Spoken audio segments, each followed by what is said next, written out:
और वेवी धातु को कभी भी गुण नहीं करना है, ये गुण निषेध करता है सूत्र। इसके बाद में आने वाला प्रत्यय पिथ हो, अपिथ हो, कित गित ये तड़ित कोई भी हो, आपको कभी भी ये दो धातु है दीदिंग और वेवी, इनको गुण नहीं करना, हमेशा इनको क्या हो जाएगा,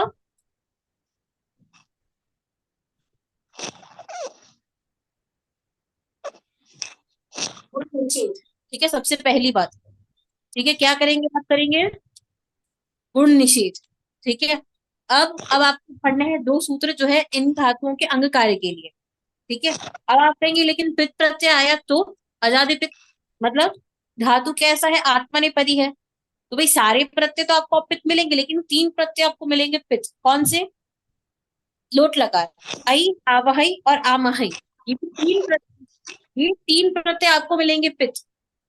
ठीक है, तो आप क्या करेंगे, इनके बाद जब दीदी दीदी धातु के बाद जब ये तीन प्रत्यय आएंगे तो आपको तो गुण करना चाहिए, सार धातु कार धातु का ये हो जाएगा दीदी और तो, है ना, लेकिन ये हो जाएगा दीदी वेवी नाम सूत्र से गुण निषेध।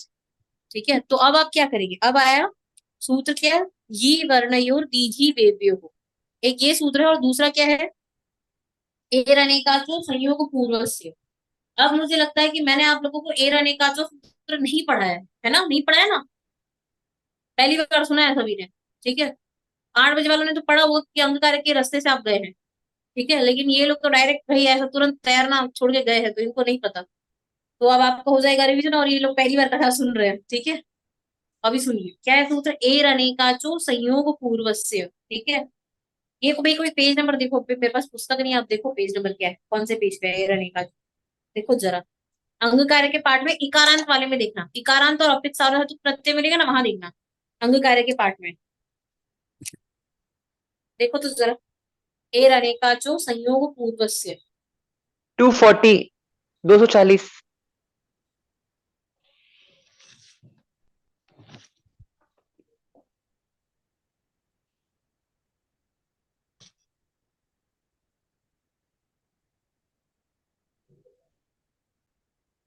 एर अनेकाचो संयोग पूर्वस्य, कि एक जो है ना, एक ये इकार की षष्ठी है।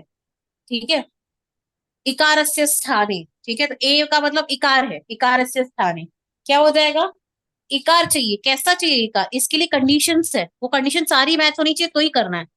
ठीक है, इसके बाद में आने वाला प्रत्यय कैसा चाहिए, आजादी चाहिए। ठीक है, आप देखिए अष्टाध्यायी में, अष्टाध्यायी में आप देखिए सभी लोग 6 4 इणो यण से देखना, 76 या क्या है, देखिए तो भाई 4 82 82 क्या है, 6 4 82 82 इनो यान तो 6481 है। 81 है ना, उसके बाद में क्या है, इणो यण के बाद में एरने काचो संयोग पूर्वस्य। निकालो संयोग पूर्वस्य, यहाँ से 87 तक के जो सूत्र हैं, कौन सा है, हुष्णुमो सार्वधातुक के, उसकी संख्या देखना, इणो यण से लेकर के हुष्णुमो सार्वधातुक के तक के जितने भी सूत्र हैं, इन सारे सूत्रों में यहाँ से अनुवृत्ति जाती है यण की। ठीक है, इणो यण से यण की अनुवृत्ति जाती है। इणो यण के तुरंत बाद का सूत्र है एर अनेकाचो संयोग पूर्वस्य, ये करता है यण। यण मतलब क्या, इकारस्य स्थाने यकारादेशो भवति।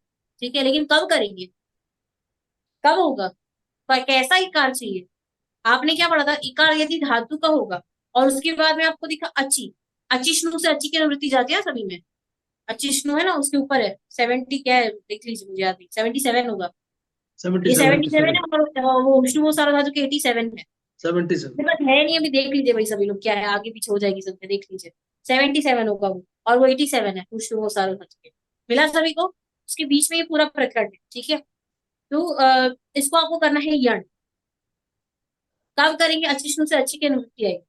आपने अभी तक क्या पढ़ा था सामान्य, कि भाई यदि आपको दिखता है धातु का इकार और श्लुक प्रत्ययांत दिखता है तो आप क्या करेंगे, जो श्लुक प्रत्ययांत दिखा संयोग पूर्व, तो आप क्या करेंगे, उसको आप करेंगे उअंग और इयंग। ठीक है, अब लेकिन उसका आपने अपन हुष्णु सार्वधातु के पढ़ा था, कहाँ पढ़ा था, स्वादिगण में।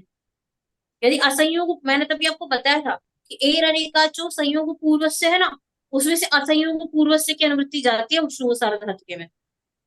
ठीक है, तो श्नु के दो विभाग होते हैं, कौन से, संयोग पूर्व और असंयोग पूर्व, ऐसे दो होते हैं। ठीक है, अब यहाँ पे अभी तो आपको श्नु नहीं देखना, अभी तो मैं आपको बता रही हूँ क्या इकार के बारे में बता रही हूँ, श्नु तो उकार है। और उसके बारे में नहीं बता रही, इकार के बारे में बता रही हूँ। अभी आपका लक्ष्य कहाँ है? ये इणो यण के बाद का सूत्र एर अनेकाचो संयोग पूर्वस्य। ठीक है, धातु चाहिए इकार। ठीक है, और उसके बाद में कैसा और क्या क्या क्या कंडीशन होनी चाहिए? तो एक ही कंडीशन है, एर अनेकाचो, इकारांत होना चाहिए धातु सबसे पहली। और क्या कह रहा है? अनेकाचो, अनेकाचो का मतलब है धातु में अनेक अच चाहिए, एक से ज्यादा अच चाहिए। तो दीर्घी और ये भी धातु है, इसमें तो आप ग की संज्ञा करेंगे ना। तो दीर्घी में एक अच है और धी दो अच है ना, मतलब अनेकाच एक से ज्यादा है ना। और वेवी में भी वैसे ही है, दो अच है। तो आप क्या करेंगे कि इसका नाम हो गया अनेकाच। ठीक है, और असंयोग पूर्वस्य, असंयोग पूर्वस्य मतलब अंत में जो इकार है ना उसके पहले संयोग नहीं चाहिए। असंयोग पूर्वस्य, पूर्वस्य का मतलब पहले, असंयोग मतलब इस इकार के पहले कोई संयोग नहीं चाहिए। संयोग किसको बोलता है? हलोन अंतरा संयोग, है ना, हलोन अनंतरा संयोग। तो ये क्या हो जाएगा? दो वर्ण जो है, कौन से? तो हल व्यंजन, अधोहल, उनके बीच में जब स्वर ना आए तो उसको संयोग बोलते हैं। जैसे जक्ष भी आपने पढ़ा था, तो ककार और शकार का संयोग नहीं था। यहाँ दीदी और वेदी में क्या है? ये दोनों धातु कैसे हैं? असंयोग पूर्व। तीन कंडीशन होता है, ये दीदी है और वेदी।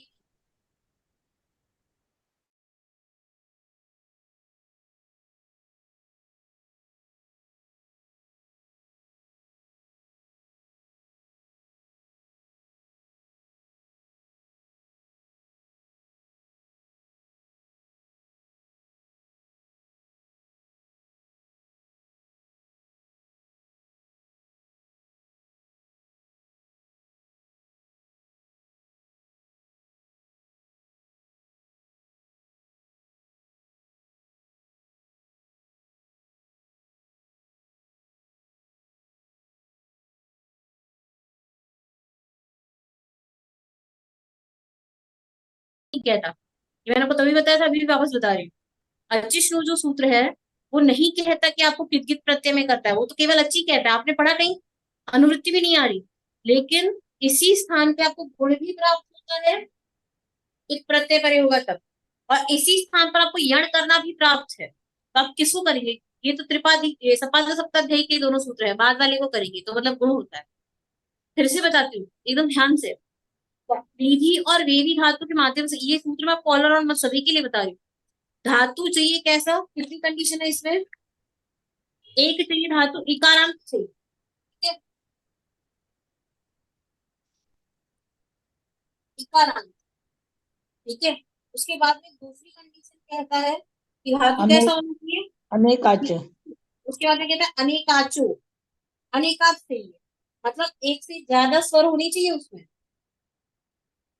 ठीक है, अनेकाच होना चाहिए। उसके बाद में तीसरा असंयोग पूर्वस्य, पूर्वस्य मतलब अंत में तो आपको इकार दिखता है, तो उस इकार के पूर्व में क्या होना चाहिए? संयोग नहीं होना चाहिए। पूर्व से कहता है मतलब इस अंत में तो इकार दिखता है ना, उसके पहले संयोग नहीं होना चाहिए। तो आप क्या करेंगे?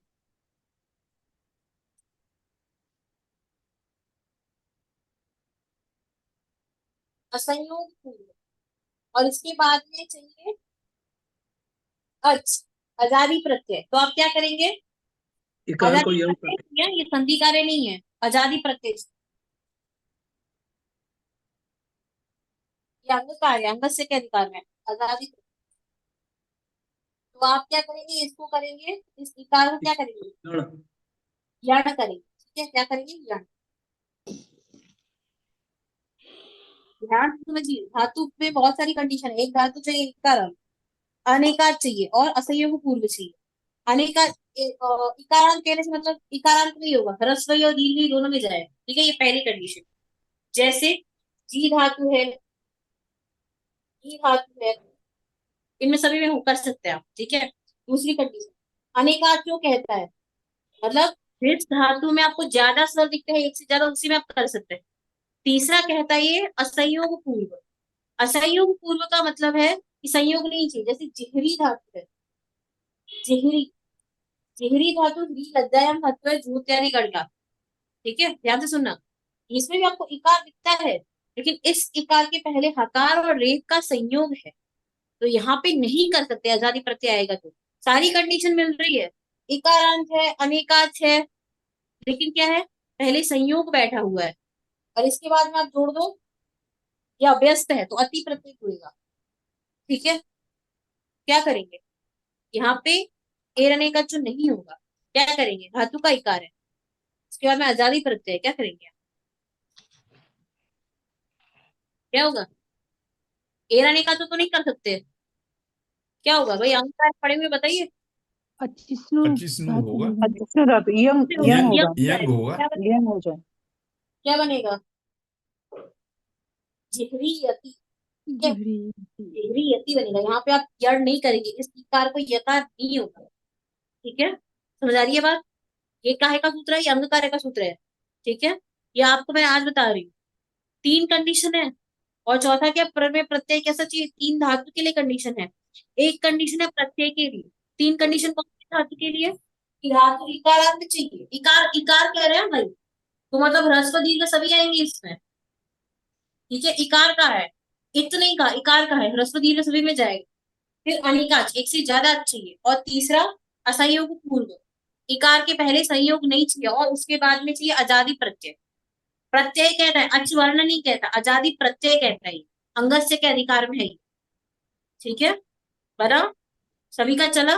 भाई नीना जी क्या बोल रहा है, मुझे समझ नहीं आ रहा है, मुझे बोल रहा है कुछ कि बात कर रहे हैं किसी से, क्यों नीना जी, भाई आप कंटिन्यूसली कुछ बोल रहे हैं, मुझे समझ नहीं आ रहा, मुझे बोल रहे हैं। नहीं, मैं इसी का मतलब इसी को समझने की कोशिश कर रही हूँ। ये आप जो बोल रहे हैं ना उसका रटन कर रही हूँ। अरे राम राम, रटो मत, याद हो जाएगा। मेरे लिए ये पहले हो चुका है तो फिट करना इतना डिफिकल्ट नहीं हो रहा है। हाँ आपने पहले पढ़ा हुआ है, पहले वो हाँ जानवी वाले हाँ क्लास में थे आप। हाँ हाँ हाँ, जानवी से नहीं, आप ही से पढ़ा है। हाँ मुझे पता है, आपको, जब जानवी पढ़ रही थी तभी आप पढ़ रहे थे, दोनों साथ हाँ में जब हाँ, तभी तभी तभी तभी, हाँ हाँ अब जानवी आपको पढ़ाती है। हाँ हाँ, क्या प्रोग्रेस हो गया उसका, पढ़ते पढ़ते पढ़ाने लगना एक बहुत बहुत मतलब बहुत अच्छा हो गया।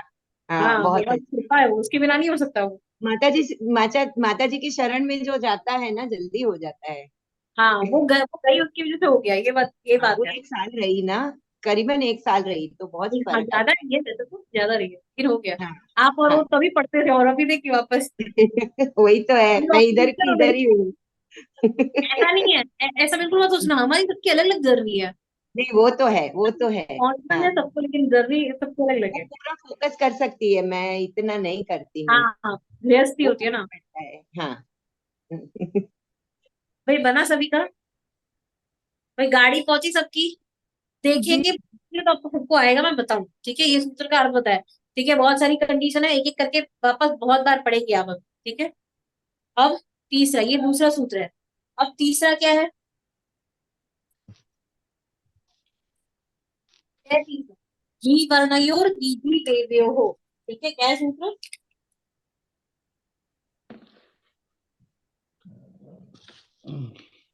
ही वर्णयोर दीदी देवयो।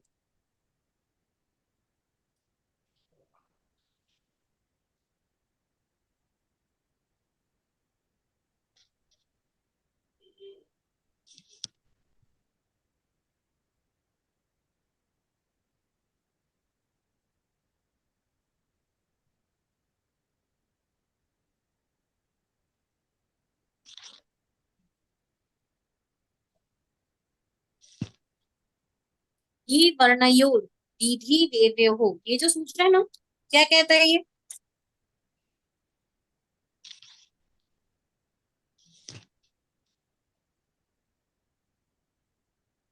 दीदी देवयो कह दिया, मतलब केवल दीदी और बेबी धातु के लिए है, हर जगह नहीं जाएगा, ये हर जगह जाएगा।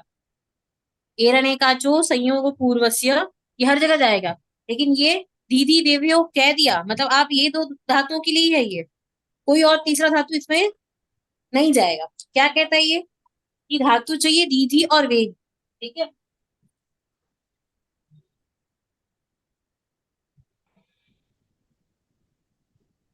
इसके बाद में क्या चाहिए, ही, यकार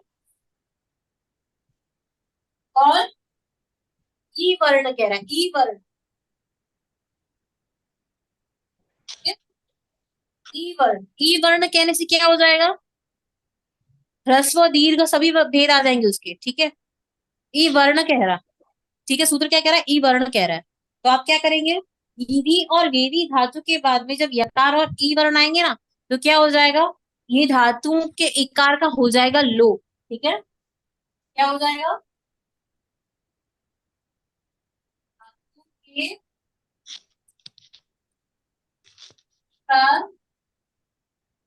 का लोप, ठीक है, धातु के ईकार का लोप हुआ।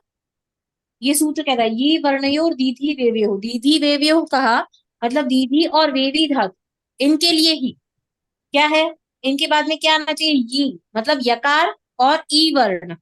ई वर्ण मतलब ई के सारे भेद आ जाएंगे, ये आए दो आए तो आप क्या करेंगे, धातु के इकार का लोप करेंगे। क्यों करेंगे, यदि आपने धातु के इकार का लोप नहीं किया ना तो क्या हो जाएगा, एर अनेकाचो हो जाएगा, ठीक है। इकार आदि सारे प्रत्यय कैसे होते हैं भाई, आजादी हो जाएंगे ना, तो आप क्या करेंगे, उसको जोड़ देंगे यण करके, और यकार वाले प्रत्ययों में क्या हो जाएगा, दीधी याद ऐसा अशुद्ध बनने लग जाएगा, ठीक है, वहां तो आप जोड़ ही देंगे गुण निषेध करके। अब एक बात और, इन धातु ये जो दो धातु है इनके बाद में जब भी आपको सारे प्रत्यय तो कैसे दिखेंगे, अब आप पित्ती हो गए और तीन जो पित्त है वहां पे आप गुण नहीं करेंगे, तो हर स्थान पर होगा गुण निषेध। आप गुण निषेध करेंगे दीधी वे विटाम से, किंगिति च से नहीं होगा, ठीक है, किंगिति च नहीं होगा क्योंकि ये विशेष है, तो आप विशेष सूत्र का ही प्रयोग करेंगे वहां, ठीक है। भाई चला सबका, तीन सूत्र है, मैं वापस बताती हूँ एकदम ध्यान से क्या करना है।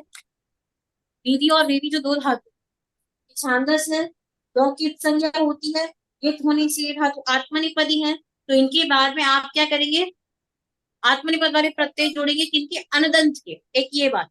दूसरी, ये जो धातु है बिना द्वित्व की अभ्यस्त है, लेकिन यहाँ प्रत्यय नहीं बदलेंगे क्योंकि धातु क्योंकि परस्परी पदी नहीं होंगे प्रत्यय, ठीक है, यहाँ तो प्रत्यय बदलने का सवाल ही नहीं है।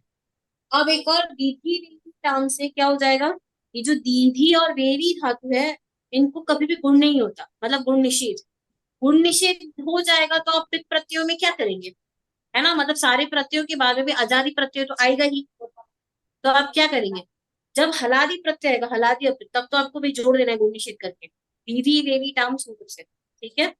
लेकिन जब इन धातुओं के बाद में आजादी प्रत्यय और गुण निषेध किया आपने, तो अब यण आप का कैसे, दीदी के बाद में तो अच्छा आ गया ना, अब क्या करेंगे, एर ने आको क्या से होता है, एर अनेकाचो संयोग पूर्वस्य, क्यों, सही क्योंकि दीदी और वेवी धातु कैसे है, अनेकाच है। सबसे पहली बात तो इकारांत है, वहीं से शुरू करना है, इकारांत है, अनेकाच है और असंयोग पूर्व है। इनके बाद में आने वाला प्रत्यय जब आजादी होगा तो इन धातु के अंतिम इकार को हो जाएगा यण, ठीक है। यण होने का मतलब है ई को यण होना, आप जानते हैं, ठीक है। उसके बाद में आगे दूसरा सूत्र पढ़ा, क्या पढ़ा, जी वर्णयोर दीधी वेव्यो, ये इसका अपवाद हो गया, ठीक है, जी वर्णयोर दीधी वेव्यो, दीधी और वेवी जो दो धातु है, ठीक है, इनके बाद में दो प्रकार के प्रत्यय, कौन से, एक यकार आदि प्रत्यय आए और एक काल से ई वर्ण से शुरू होने वाले प्रत्यय आए, तो क्या करेंगे, वहां पे आपको ना यण करना है ना गुण निषेध करके जोड़ना है, क्या करेंगे आप, वहां पे इकार हो जाएगा इन धातु के इकार का लोप, ठीक है, समझ में आ रही है बात, धातुओं के इकार का हो जाएगा लोप, की ध्यान से समझिएगा, ठीक है। ये सूत्रकार समझ में आया होगा मुझे लगता है। अब देखिए 7 तो बज गए हैं, ठीक है, आगे तो हम कल करेंगे, अभी तो आज तो होगा नहीं, आज तो मैं आई लेट, ठीक है, ये हुआ, कार प्रत्यय तो मिलेंगे ही नहीं तिंग बना, में। हाँ क्या कह रहे हैं, तिंग में ये कार प्रत्यय तो मिलेंगे नहीं क्योंकि आत्मनेपदी। यकार आदि यहाँ नहीं मिलेगा आपको, कहाँ मिलेगा और पता है, इसमें जब आप लेफ्ट जोड़ेंगे ना समाज से नहीं, लेफ्ट जोड़ेंगे ना तब बनता है, तब मतलब, और भी यहाँ पे आपको चार लकार में नहीं मिलेगा, चार लकार में नहीं मिलेगा, क्योंकि ये तो आप याद है, तो हम यूज पड़े हुए हैं, वो हम्म, तो पर भी पद के हैं, जी, तो लकार आदि प्रत्यय यहाँ नहीं मिलेगा, आगे तो बहुत जगह मिलेगा, अच्छा लेफ्ट जोड़ता है ना, लेफ्ट तब होता है, अच्छा अच्छा। तब तो बनता है, दीदी तब वहां पे काम आएगा, और भी बहुत हाँ जगह पे मिलेगा आपको ये, इकार तो मिलेगा, विधिलिंग वगैरह में इकार तो है। हाँ विधिलिंग में एक कार है ना, हाँ वो है, कार है, क्यों दीदी वहां पे आप क्या आत, करेंगे, आत, एक रहने का आत्मने तो नहीं मिलेगा, आत्मनेपद है ना तो एकार नहीं मिलेगा। हाँ यकार नहीं मिलेगा, ई कार मिल जाएगा, इकार हाँ मिलेगा, तो आप क्या करेंगे, धातु के इकार का लोप करेंगे, ठीक है, ये कल बनाएंगे अभी, ठीक है, दीदी पूर्णाधिक, दीदी तो आप ले लो। मानसी जी, ये वर्ण और दीदी वेव्य हो, एक बार कल फिर वापस बताना। अरे एक नहीं भाई, 2 बार बताऊंगी, लेकिन अब क्या हो जाएगा पता है, शुरू करने से पहले एक बार बता दूँ। ठीक ठीक है, है। Thank you. ठीक है भाई, दीदी मुझे याद आप करना, बताऊंगी तो सही ना। लेकिन चक्षिंग धातु का पूछने वाले थे ना, माता जी से पूछ के बताने वाले थे। नुम अरे वो आगम तो अभी बहुत टाइम लगेगा, ऐसा भी इंस्टेंट नहीं होगा। जी ठीक है, बस मैं याद दिला रही थी। मुझे ना, मानसी जी, आपने ये दीदी वेवी को किस प्रकार की अभ्यस्त धातु बोला? अरे बिना वित्त की अभ्यस्त है ना, हाँ दक्ष हाँ, इत्यादि में बिना है। विपत्ति, हाँ, राइट राइट राइट। मैंने नहीं बताया, वैसे भगवान पाणिनि ने बताया। हाँ हाँ ठीक है। हाँ। क्या हुआ, अभी सब लोग बैठना भाई, घर नहीं जाना, मतलब बैठना। अभी है, आज क्या क्लास है, नीति शतकम की क्लास है। ठीक है भाई, 7 बज गए, मैं छुट्टी दे रही हूँ सभी को। और आज सॉरी, आज लेट हो गई, मैं गई थी बाहर।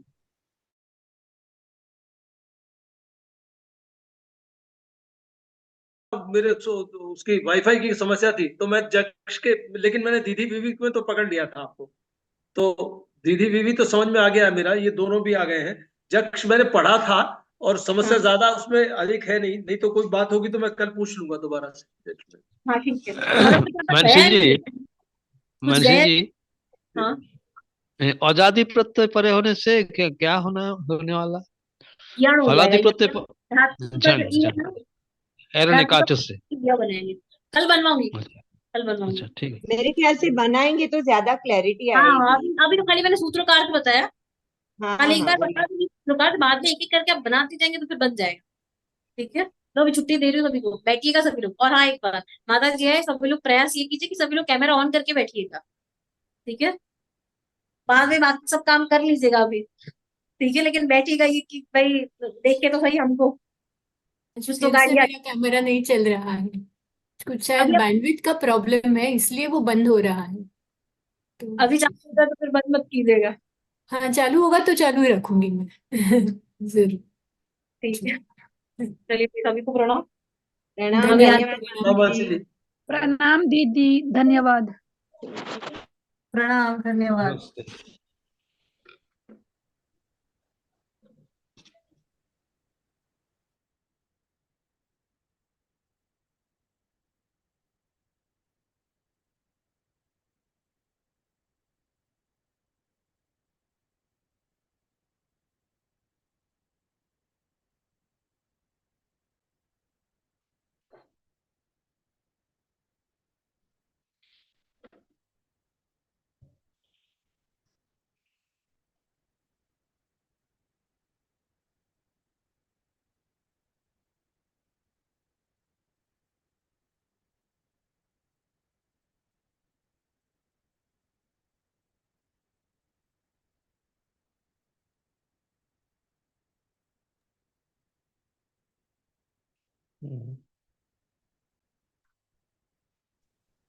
प्रणाम माता जी।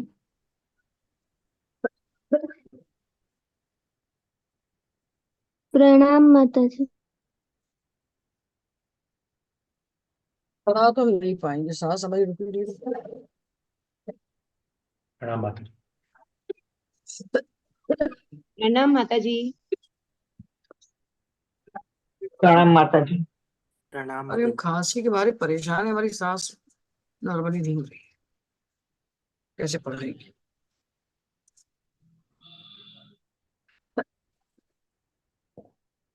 उठाओ पन्नी,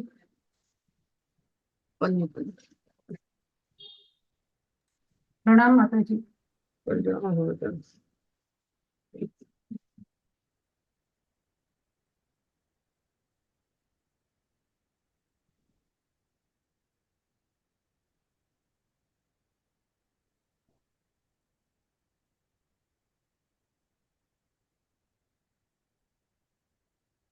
नौ हो गए ना, बहुत ज्यादा हो गए, 9 क्लास में हो गए। विपुलचितम लाला क्लिन्नम विगंधि जुगुप्सितम निरुपम रसम प्रीत्या खादन खरास्ती नरास्ती, खरास्ती कर दिया उसने। नाराज ये तो बहुत बुरी पुस्तक है भाई, क्या बताएं, 10 प्रतियां बुला ली हमने। बड़ी त्रिपाठी बड़ी पत्नी है, लेकिन अच्छा। अब क्या करें इसके, बच्चे छुआ के धर लिए, पता नहीं जिसको मनाता है किताब का टीका लिखना शुरू कर देते हैं। नाराज थी खराज थी कर दिया उसने।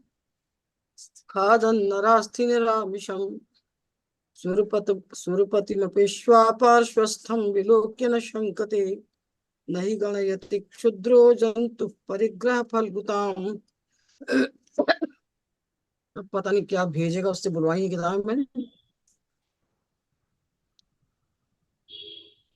क्षुद्रो जंतु, जो क्षुद्र जंतु,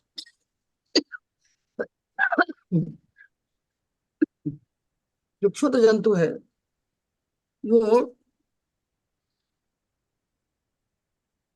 परिग्रह की फलगुता ने तुच्छता, फल्गु ने आसार, व्यर्थ। इनने फल्गुता को आसारता लिख दिया, असारता को, असारता को आसारता लिख दिया। परिग्रह की फल्गुता, परिग्रह की असारता को, उसकी तुच्छता को नहीं जानता। क्षुद्र आदमी जो होता है ना, वो परिग्रह की क्षुद्रता को नहीं जानता। परिग्रह जो मिल गया हमको, जिसको ने पा लिया, बस तो समझता है जो हम है सो कोई नहीं है। ये कहावत है हिंदी में, चूहे को चिंधी मिल गई तो बजाज हो गया। चूहे को चिंधी मिल गई तो बजाज हो गया वो। तो कुत्ते को मिल गई एक हड्डी, और वो भी कैसी हड्डी थी, उसमें आमिष था ही नहीं, मांस था ही नहीं, खाली सूखी हड्डी थी। और कृमि कुलचितम, और कीड़ों का समुदाय उसमें चिपका हुआ था, बीभत्स। कीड़ों का कुल यानी समूह उसमें व्याप्त था। लाला क्लिन्नम, उसको चाट रहा था, तो लाला से वो क्लिन्न हो गई। लाला यानी लार, लार से भीग गई वो हड्डी।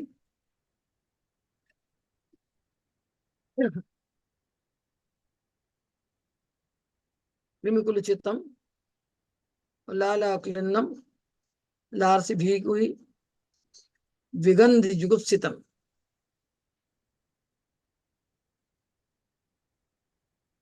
विगंधी, विगंधी का क्या मतलब, दुर्गंध से वो जुगुप्सित थी। जुगुप्सा यानी घृणा, घृणा, घृणास्पद थी। निरुपम रसम प्रीत्य खादन नरास्ति निरामिष, उसमें मांस था ही नहीं, आमिष था ही नहीं। उस हड्डी को वो कुत्ता खा रहा है, खादन खाता हुआ। कैसे खा रहा है, प्रीत्य और प्रेम से खा रहा है। निरुपम रसम, इतना रस मिल रहा है उसमें जिसकी कोई तुलना नहीं है। अब तो एक पढ़ा लेते थे। निरुपम रसम,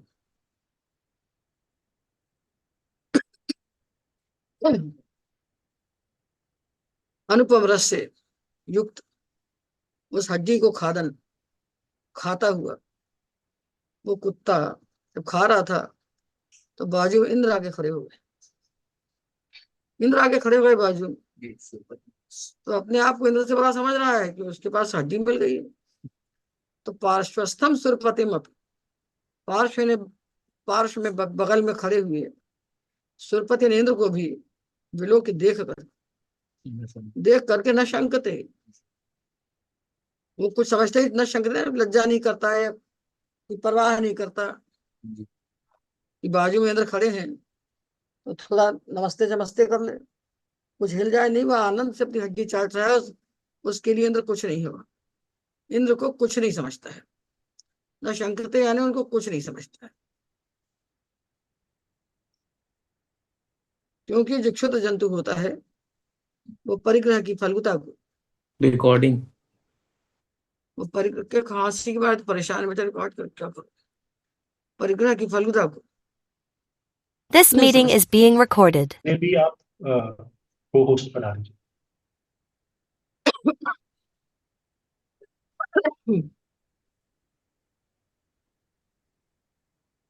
कृमिकुलचितम, कीड़ों के समुदाय से चित यानी व्याप्त है, चीच यानी धातु से तृप्तता है। लाला क्लिन्नम, जो लार से भीगी हुई, दुर्गंध से युक्त है, घृणास्पद है। और निरामिष है, ये सब हड्डी के विशेषण है, अस्थि के, मांस से रहित है।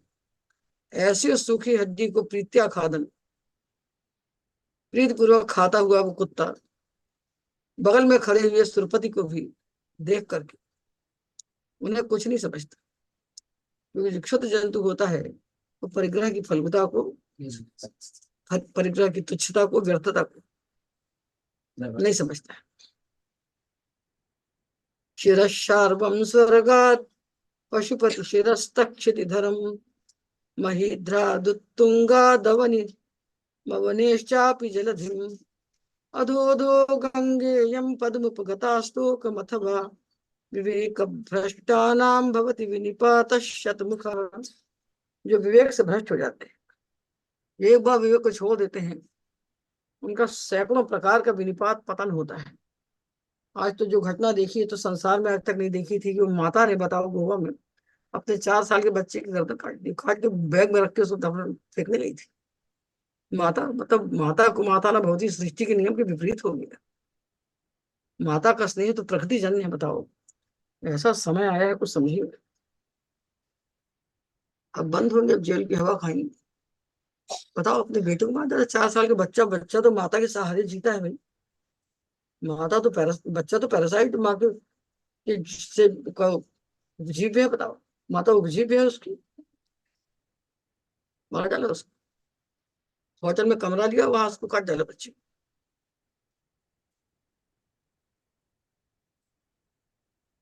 तो विवेक भ्रष्टा नाम, जो विवेक से भ्रष्ट हो जाता है, एक बार विवेक को खोता है ना, तो शतमुखा भी नहीं पाता है भगवती। अभी दिया है इन्होंने, हमको अच्छा नहीं लगता वैष्णव, क्योंकि उदाहरण में गंगा जी को दिया इन्होंने, मुझे बहुत बुरा लगता है, मुझे बिल्कुल पसंद नहीं है। ये गंगा जी को विवेक का भ्रष्ट कह के उनका पतन कह रहे हो, मुझे बहुत बुरा लगता है। कि जो विवेक से भ्रष्ट हो जाता है, उसका एक बार पतन होता है तो होता ही चला जाता है। जैसे जो गिरता है ऊपर से नीचे, तो गिरते ही चला जाता है, जब तक धरती में फट्टे से आगे ना गिरे तब तक गिरता ही जाता है। एक बार पैर फिसला आपका हिमालय की शिखर से, तो आप लुढ़कते ही चले जाएंगे, नीचे आते ही जाएंगे। तो गंगा जी को कह रहे हैं, तो उपमान के लिए गंगा जी के अलावा और कुछ ले सकते थे, तो गंगा जी दिखाई पड़ी। विवेक का भ्रष्ट, बताओ, बहुत बुरा लगता है मुझे इस लोग।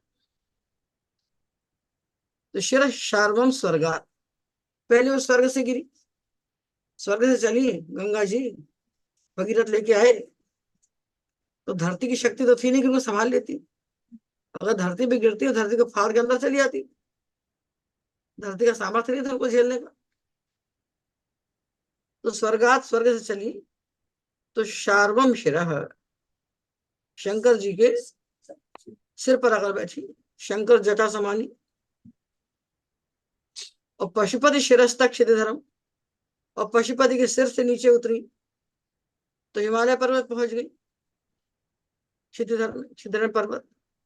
और महीध्राद उत्तुंगात, उत्तुंगात महीध्राद, जो ऊंचा महीध्र है, ऊंचा पर्वत है हिमालय, उससे जब गिरी तो अवनी, अवनिम, तो पृथ्वी पर आ गई।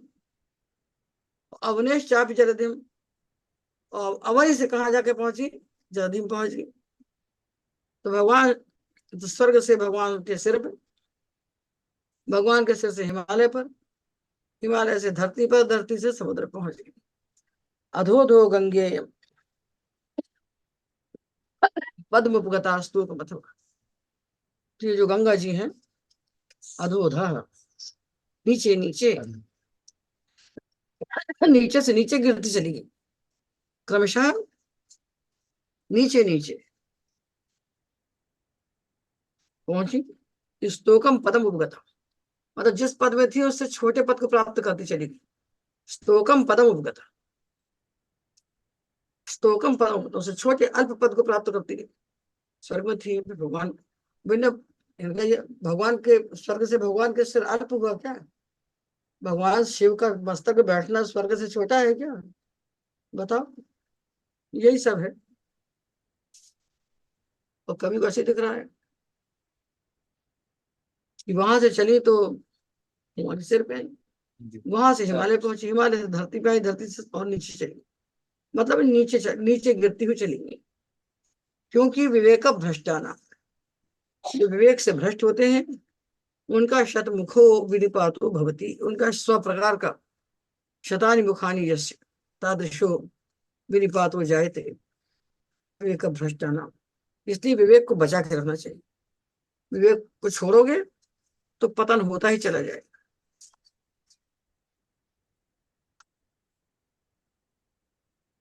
शक्यो वारयितुं जलेन हुतभुक् क्षत्रेण सूर्यातपो नागेन्द्रो निशितांकुशेन समदो दंडेन गोगर्दभो व्याधिर्भेषज संग्रहैश्च विविधैर् मंत्र प्रयोगैर्विषम् सर्वस्यौषधमस्ति शास्त्र विहितं मूर्खस्य नास्ति औषधम्।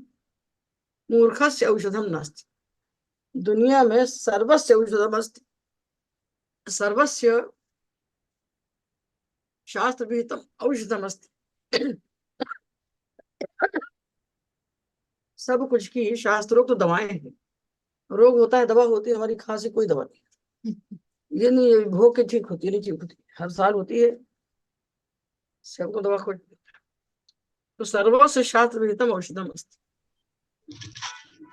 सबके शास्त्र विहित दवा औषधि है, किंतु मूर्ख की कोई औषधि नहीं है। सबकी औषधि कैसी है? शक्यो वारयितुं जलेन हुतभुक्, हुतभुक् यानी आग, आग लग जाए तो जलेन वारयितुं शक्य है। हुतभुक् यानी अग्नि को जल से रोका जा सकता है। और सूर्य आतप क्षत्रिय, सूर्य का जो आतप है उसको छत्ता लगा के रोक सकते हैं। और जो नागेंद्र मत वाला हाथी बताओ, उसको अंकुश से रोक देता है। महावत उसी गर्दन में अंकुश चुभाता है, मर्म स्थल को जान लिया उसने, तो हाथी उसके वश में आ जाता है। तो तीखे निश्चित है, तीखे तीक्ष्ण नुकीले अंकुश से नागेंद्र भी सब में लगाना वारयितुं शक्य है, प्रत्येक के साथ वारयितुं शक्य लगाना। हुतभुक् जलेन वारयितुं शक्य है, सूर्यातप क्षत्रेण वारयितुं शक्य है, नागेंद्रो निशितांकुशेन वारयितुं शक्य है। और समुदो गोगर्दभो कह रहा है ना, क्या तो द्विवचन कह रहे हो तुम? तो समुदो एक वचन क्यों बोलते हो? समदो हो गया नागेंद्र के साथ। देखो समदो एक वचन में है तो नागेंद्र लगा, समदो नागेंद्र मतवाला हाथी। समदा एक वचन है, उसको नागेंद्र के साथ लगाओ। गोगर्दभो द्विवचन में, उसके साथ नहीं लगे। समदो नागेंद्र, मदमत्त जो हाथी, वो निशितांकुशेन वारयितुं शक्य है, तीखे नुकीले अंकुश से रोका जा सकता है। और गोगर्दभो बैल और गधा, ये दंडेन वारयितुं दंडेन वारयितुं शक्य, शक्य कैसे हो जाए? दंडेन वारयितुं शक्य। और व्याधिर भेषज संग्रहित, और बीमारी को औषधियों के संग्रह से रोक सकते हैं। और विधि मंत्र प्रयोग विषम, विविध प्रकार के मंत्रों के प्रयोग से विष को भी रोक सकते हैं, जहर को उतार देते हैं सफेद नुकसान भोग के। विधि मंत्र प्रयोग विषम वारयितुं शक्यम, विषम वारयितुं शक्यम, गोगर्दभो वारयितुं शक्यौ, नागेंद्र वारयितुं शक्यः। हाँ शक्यम शक्यौ, शक्य जैसा विशेष है उसके अनुसार लिंग वचन बना लेना। माता जी को बहुत कष्ट हो रहा है। सर्व हाँ आज रुक जाइए माता जी। सर्वस्य औषधमस्ति शास्त्र विहितम, सब कुछ की शास्त्र विहित दवा है, मूर्ति कोई दवा नहीं है। साहित्य संगीत कला विहीन, साक्षात पशु पुच्छ विषाणहीन, तृणम न खादन्नपि जीवमानस्तद्भाग ध्येयं परमं पशूनां। साहित्य संगीत और कला तो जो विहीन है, ऐसा आदमी साक्षात पशु, कैसा पुच्छ विषाणहीन, बिना पूछ बिना सींग का पशु है। अब वो कैसा जीता है? तृणम न खादन न। केवल फर्क क्या है पशु में उसमें कि पशु घास खाता है और ये घास नहीं खाता। जी। तो घास नहीं खाता है, ये पशुओं का परम भाग्य है। पता नहीं क्यों आज उनका चारा भी खा जाता है। तो ये घास नहीं खाता है, ये पशु नाम परमम भागधेयम, पशुओं का परम भाग्य है। ये घास नहीं खाता है और है साक्षात पशु। बिना घास खाए जीव माना जो जीवित है, ये जीव माना लिख दिया भर्तृहरि ने। कहते हैं भर्तृहरि ने 18 बार महाभाष्य पढ़ा था, ऐसा कहते हैं। सो ये महाभाष्य तो मुझे दिखता नहीं इनका यहाँ पर। जीव धातु तो परस्मैपदी है, तो जीवन बनेगा, जीव माना शानच कैसे हो जाएगा जीव से? जी। हाँ, जीवति परस्मैपदी, आत्मनेपदी है नहीं, वह पदी भी नहीं है।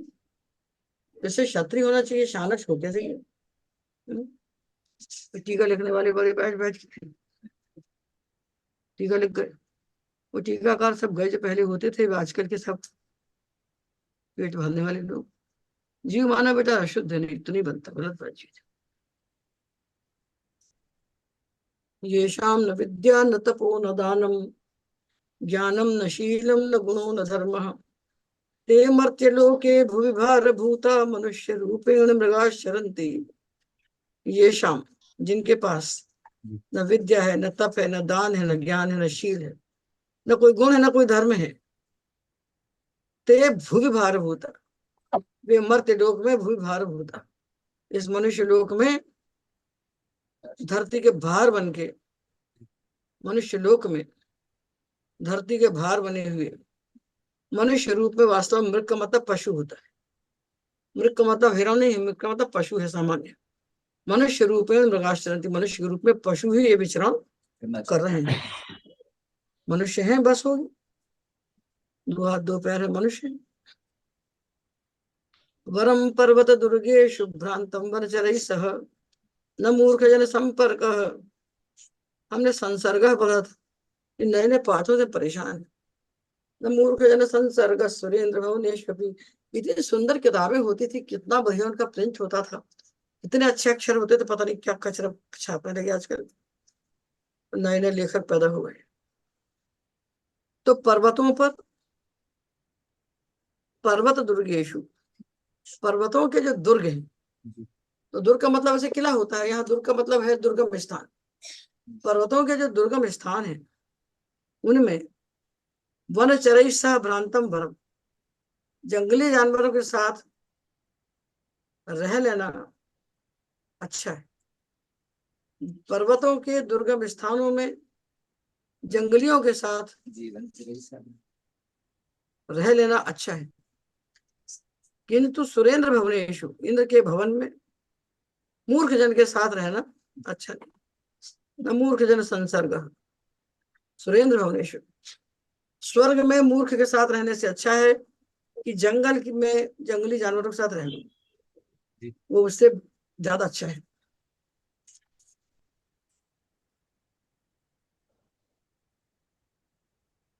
शास्त्रोपस्कृत शब्द सुंदर गिर शिष्य प्रदेयागमा विख्याता कवियो वसंति विषये यस्य प्रभोर निर्धना तज्जाड्यम वसुधाधिपस्य कवयस्त्वर्थम विना पीश्वरा कुत्स्यास्यु परीक्षका, कुत्स्यास्यु परीक्षका हि मनयो यैरभृतः पातिताः।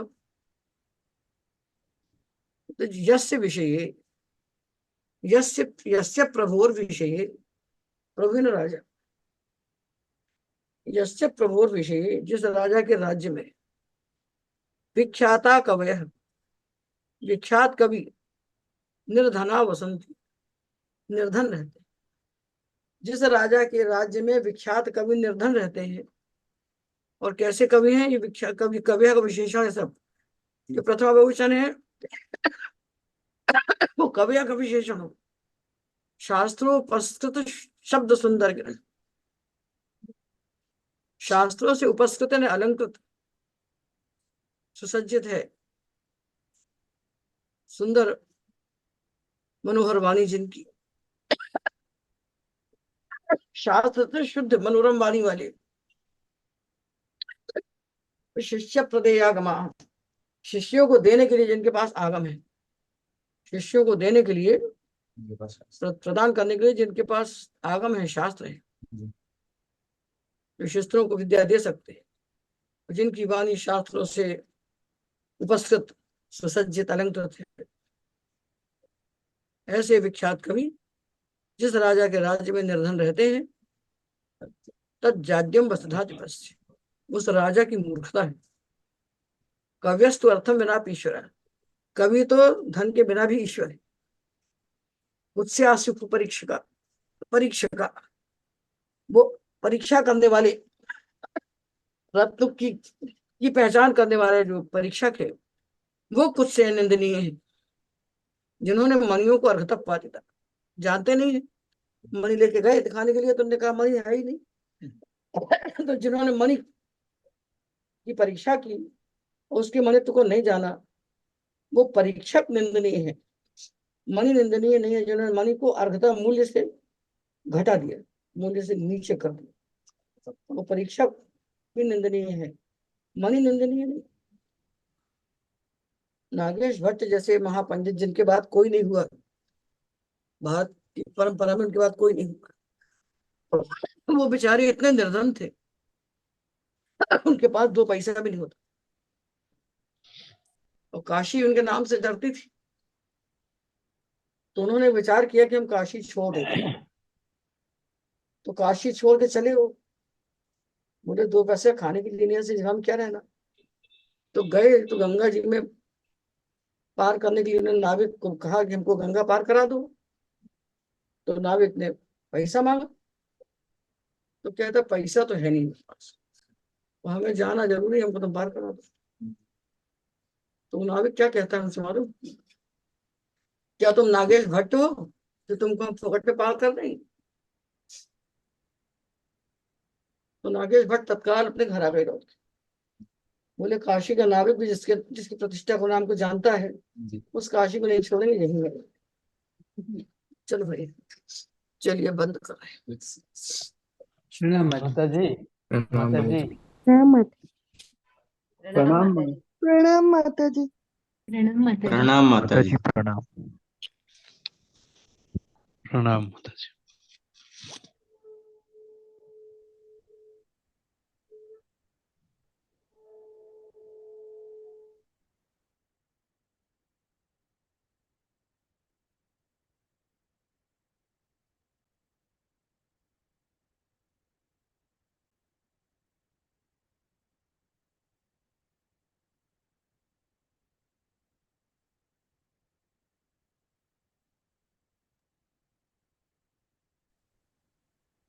अग्नि भैया है ना वर्ग में?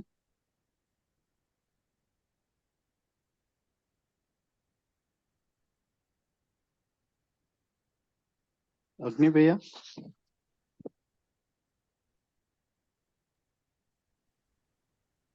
लग तो नहीं रहा। हाँ, ठीक है, हम लोग 1-2 सूत्र कर लें संदीप भैया। जरूर।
जय श्री कृष्ण। प्रणाम। प्रणाम। अनिल जी। प्रणाम। जय श्री कृष्ण। प्रणाम अनिल जी। प्रणाम। जय श्री कृष्ण। प्रणाम आप सभी को। चलिए, हमने कल 2 सूत्र किए थे। 4.1 में गोत्रापत्य अर्थ में हम सूत्र करना आरंभ किए हैं। पहला सूत्र हमने कर लिया गोत्रे कुंजादिभ्य छ्वय। इसमें छ्वय होने के कारण हमें व्रातछ्वयों और स्त्रियां से हमें पता चला कि यह इससे तदराज संज्ञक ञ प्रत्यय होगा। तदराज संज्ञक होने के कारण हमें ये पता चला वहां पर तदराजस्य बहुश्रुतेन व स्त्रियां से बहुत्व की विवक्षा में तदराज संज्ञक प्रत्यय का लुक हो जाएगा। और फिर हमने इसको कंपैरिजन किया था नडादिभ्य फक। तो नडादिभ्य फक में प्रक्रिया सेम चल रही है, परंतु क्योंकि वो छ्वय है तो इस कारण से वहां पर तदराज संज्ञक प्रत्यय की प्रवृत्ति हो जाएगी, किंतु फक में ऐसा नहीं होगा। फिर हमने एक सूत्र किया जो गोत्रापत्य अर्थ का ही है, अनृष्यानंतर्ये विदादिभ्यों। इस सूत्र में हमें पता चला कि ये जो विदादि गणित प्रातिपदिक हैं, विदादि गण में पठित प्रातिपदिक हैं, इन प्रातिपदिकों से जब ऋषिवाचक अर्थ द्योतन होता है, जब ये ऋषियों को कहते हैं ये प्रातिपदिक, तो इनसे गोत्रापत्य अर्थ में अय प्रत्यय होता है। परंतु यही प्रातिपदिक यदि किसी सामान्य व्यक्ति के नाम को कहते हैं तो इनसे अय प्रत्यय अनंतरापत्य अर्थ में होता है। इसी कारण जो अंत में जो 3 शब्द दिए ना, पुत्र, दुहित्री, ननंदाद्रु, नननांद्रु, इनमें क्या हो जाएगा? इनमें अनंतरापत्य अर्थ में प्रत्यय अय होगा। अब इस सूत्र को हमने जोड़ा था। पहले हमने ये देखा कि जो विदादि गण में 4th लाइन का सेकंड लास्ट प्रातिपदिक है हरित, उससे लेकर अंत तक बना हरितादि गण प्रातिपदिक। तो ये जो हरितादि अंतर्गण बना, इस हरितादि अंतर्गण में पड़े हुए प्रातिपदिकों से अय प्रत्यय किया। तो अय प्रत्यय जब ऋषिवाचक प्रातिपदिकों से होगा तो गोत्रापत्य अर्थ से होगा। अब जब गोत्रापत्य अर्थ में हमें एक प्रत्यय और लगा देंगे तो वो किसको कहेगा जी?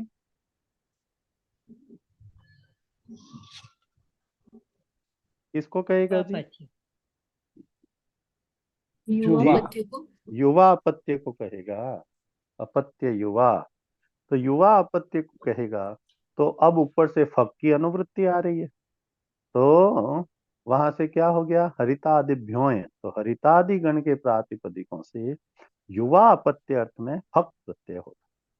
तो हरित से अय हुआ तो गोत्रापत्य हुआ, और गोत्रापत्य से फक किया तो हमने यहां तक की प्रक्रिया कर ली थी। तो हमारे पास क्या बन गया जी? तो हारितायन, हारितायन, यहां तक की प्रक्रिया हमने की थी। उसके अगले सूत्र को हम अभी केवल पढ़ेंगे भर, फिर वापस इसमें आए। अगला सूत्र है ञयोश्च। यह सूत्र क्या कहता है? तो च आ रहा है ऊपर। हरितादिभ्यों में क्या प्रकरण चल रहा है?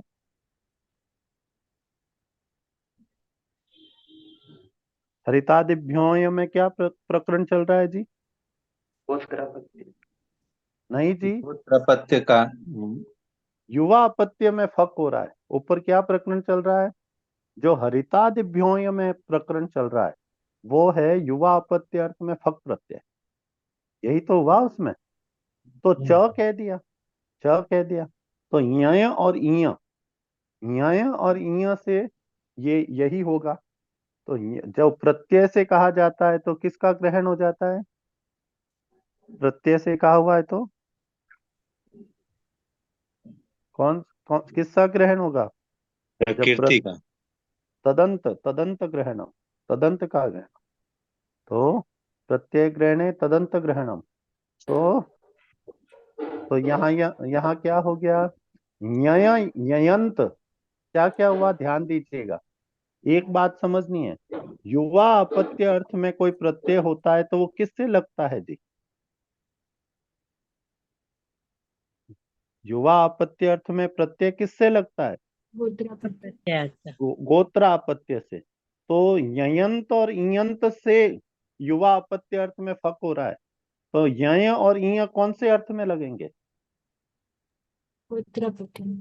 तो अब इस सूत्र का अर्थ हो जाएगा यय और इय, ययंत और इयंत गोत्रापत्य को कहने वाली प्रकृतियों से क्या हो जाएगा? युवा अपत्य अर्थ में फक प्रत्यय हो। ठीक है, अभी इस सूत्र को केवल इतना ही पढ़ना है। क्यों? कि पहले हम ययंत और इयंत गोत्रापत्य अर्थ वाली बात ढूंढेंगे। तो वापस आ जाइए आगे। तो अनृत्यानंतर ये अनिल जी, इसमें सिर्फ यह कह रहा है ना, हरिताभ्यो यह। नहीं, उसको संधि कीजिए तो सर य और फिर ई की मात्रा लगी ना। अपन अपन 41101 कर रहे हैं सेतुराम जी सर। ओ 01, अच्छा जी, मैंने 100 पे था याद है। हाँ, तो अब ओके। अपने को ढूंढना है य और इय। हाँ तो जी जी। अनृत्या अनंतरीय विदादिभ्यों 41104 के ठीक नीचे सूत्र बैठा है गर्गादिभ्यों य, गर्गादिभ्यों य। तो प्रकरण कौन सा चल रहा है अनृत्या अनंतरीय विदादिभ्यों में? अय प्रत्यय किस अर्थ में हुआ है जी? किस अर्थ में हुआ है? गोत्रापत्य अर्थ में। गोत्रापत्य। गोत्रापत्य अर्थ में। तो विदादि गण के प्रातिपदिकों से गोत्रापत्य अर्थ में अय प्रत्यय होता है, और गर्गादियों से, तो गर्गादियों से गोत्रापत्य अर्थ में यय प्रत्यय होता है। ठीक है जी। तो अब बताइए, गोत्रापत्य कह रहा है ना, तो किससे लगेगा? गर्ग से गोत्रापत्य में यय लग रहा है, तो वो किससे लगेगा यय? मूल प्रकृति। मूल प्रकृति से। तो गर्ग से यय लगा दीजिए। तो गर्ग से यय लगाएंगे तो यंत होने के कारण क्या कार्य प्राप्त होगा? तद्धितेष्वचामादेः। तो गार्ग, गार्ग। अब यह है तो गार्ग की क्या हो गई संज्ञा? भ संज्ञा। भ। बस तो ये। तद्धित के निमित्त से भ संज्ञक अंग हो, उसके अंत में अ ई हो, तो उसको क्या होता है? ये सेति से यस्य च से लोप। होता है। वाह जी, सब याद हो गया। अब यह जोड़ दीजिए तो बना गार्ग्य। क्या बना गार्ग्य। जी? तो गार्ग्य। गर्गस, हाँ, गर्गस्य गोत्रापत्यम गार्ग्य। अब ये मुझे बताइए, ये जो गार्ग्य है, इसको हम ये कह सकते हैं ना कि इसमें जो न्याय प्रत्यय लगा है वो गोत्रापत्य अर्थ में लगा है। हाँ जी। अब इसको पीछे, वापस पीछे पन्ना पलटिए तो क्या लिखा? न्यायोश्च 41101। वो क्या कहते हैं? वो कहते हैं यदि किसी प्रकृति से गोत्रापत्य अर्थ में न्याय प्रत्यय लगा हो, अथवा किसी प्रकृति से गोत्रापत्य अर्थ में ईय प्रत्यय लगा हो, तो ऐसे यंत और इयंत गोत्रापत्य को कहने वाली प्रकृतियों से युवा अपत्य अर्थ में फक प्रत्यय होता है। ठीक है जी। अब बताइए, जो गार्ग्य बना, गार्ग्य, ये गार्ग्य इसके लिए एप्लीकेबल हो गया ना? जी जी। गार्ग्य क्वालिफाई कर गया। तो अब गार्ग्य के, गर्ग के युवा अपत्य को कहना है तो क्या करेंगे? तो गर्ग के युवा अपत्य को कहना है तो पहले कौन पता होना चाहिए अपने को? गार्ग्य पता होना चाहिए। तो पहले गोत्रा अपत्य पता होना चाहिए। तो हमारे हम्म। पास इक्वेशन बनेगी गर्ग प्लस न्याय, और अब उसका युवा अपत्य वाला प्रत्यय आ जाएगा फक। तो गार्ग्य से क्या लगेगा? फक। अब जब गार्ग्य से फक लगेगा तो बताइए, ये तो कित हो गया। कित होने से क्या फल प्राप्त होगा? किति च से वृद्धि, मतलब आदि अच की वृद्धि। तो यहाँ वृद्धि हो ही रखी है जी। ठीक है जी। हाँ। अब बताइए, फ हो गया, तो फ को प्रत्यय आदेश क्या होगा जी? आयन। आयन। सूत्र बोलना पड़ेगा, आयने यीनी नीय पड खचगाम प्रत्ययादीनाम। तो ऐसे करते करते याद हो जाएगा। बोलिए तो एक बार। आयने। सात, हाँ, 7 1 2, 7 1 2 देख लीजिए। आयने, आयने यीन, नीयः हाँ पडघचगाम प्रत्यादीना। हाँ, प्रत्ययादीनाम। तो अब यहाँ क्या हो गया? अब फक लगाया तो उसके स्थान पर आयन आ गया। अब आयन आया तो आयन कैसा है? आजादी है ना।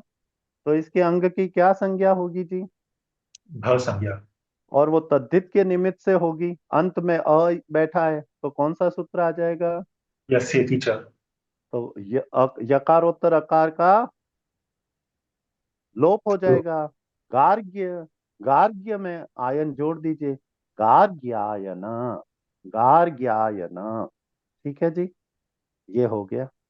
चलिए अब देखिए, एक मुझे बात बताइए तो, हमने सबसे पहले तस्यापत्यम पढ़ा था ना, उसके बाद अतइय पढ़ा। तो ये जो अतइय है, इस सूत्र का क्या अर्थ है जी? कि अदंत या अदंत अंग में ई प्रत्यय होता है। तो अधूरा अर्थ हो गया जी।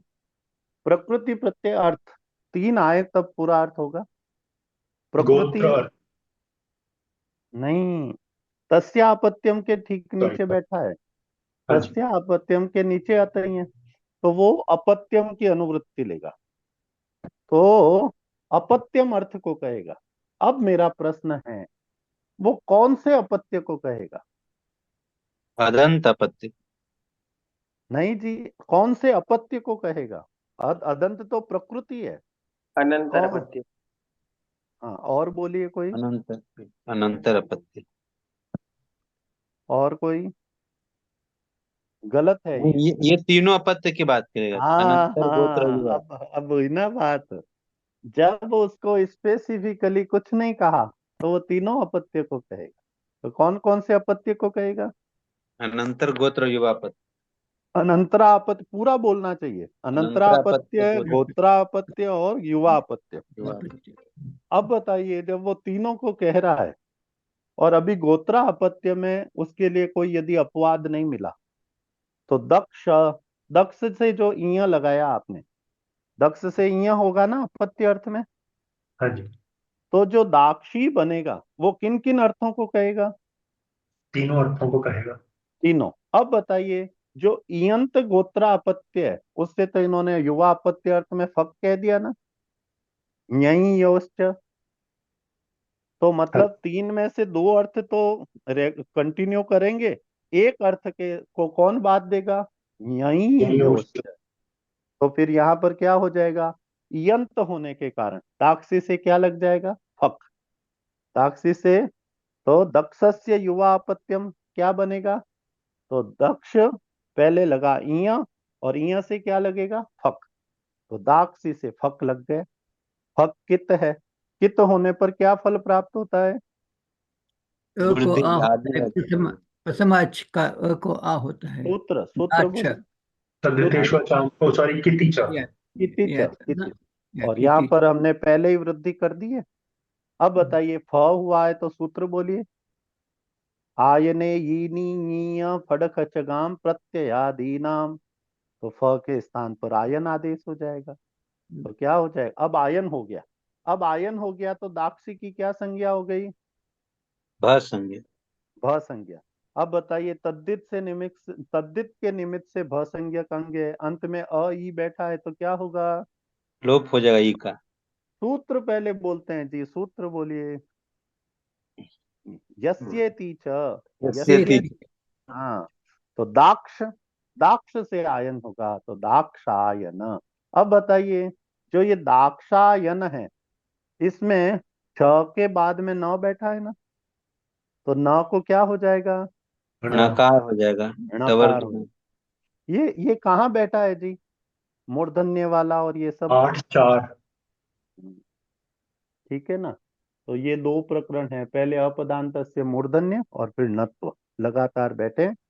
चलिए जी, तो अब अपन इस सूत्र की थोड़ी धारणा कर सकते हैं ना, या ईयोश्च, यहीं योश्च। ठीक है जी। तो जी। अब अब देखिए, तो अब हम नीचे वाला सूत्र करने के लिए कैपेबल हो गए। तो एक कर लेते हैं, 41102। तो क्या कहा उन्होंने? शरदवत्सुनक दर्भाद भृगुवत्सा, भृगु भृगुवत्सा अ, भृगु भृगुवत्साग्रायणेषु। प्रकरण कौन सा चल रहा है ऊपर से? अब प्रकरण बदल गया, यहीं योश च कह दिया ना, च की निवृत्ति हो गई। तो जो हरितादिभ्योय से यहीं योश च तक प्रकरण चला, वो खत्म हो गया। तो ऊपर, ऊपर कौन सा प्रकरण चल रहा था नडादिभ्य पक में?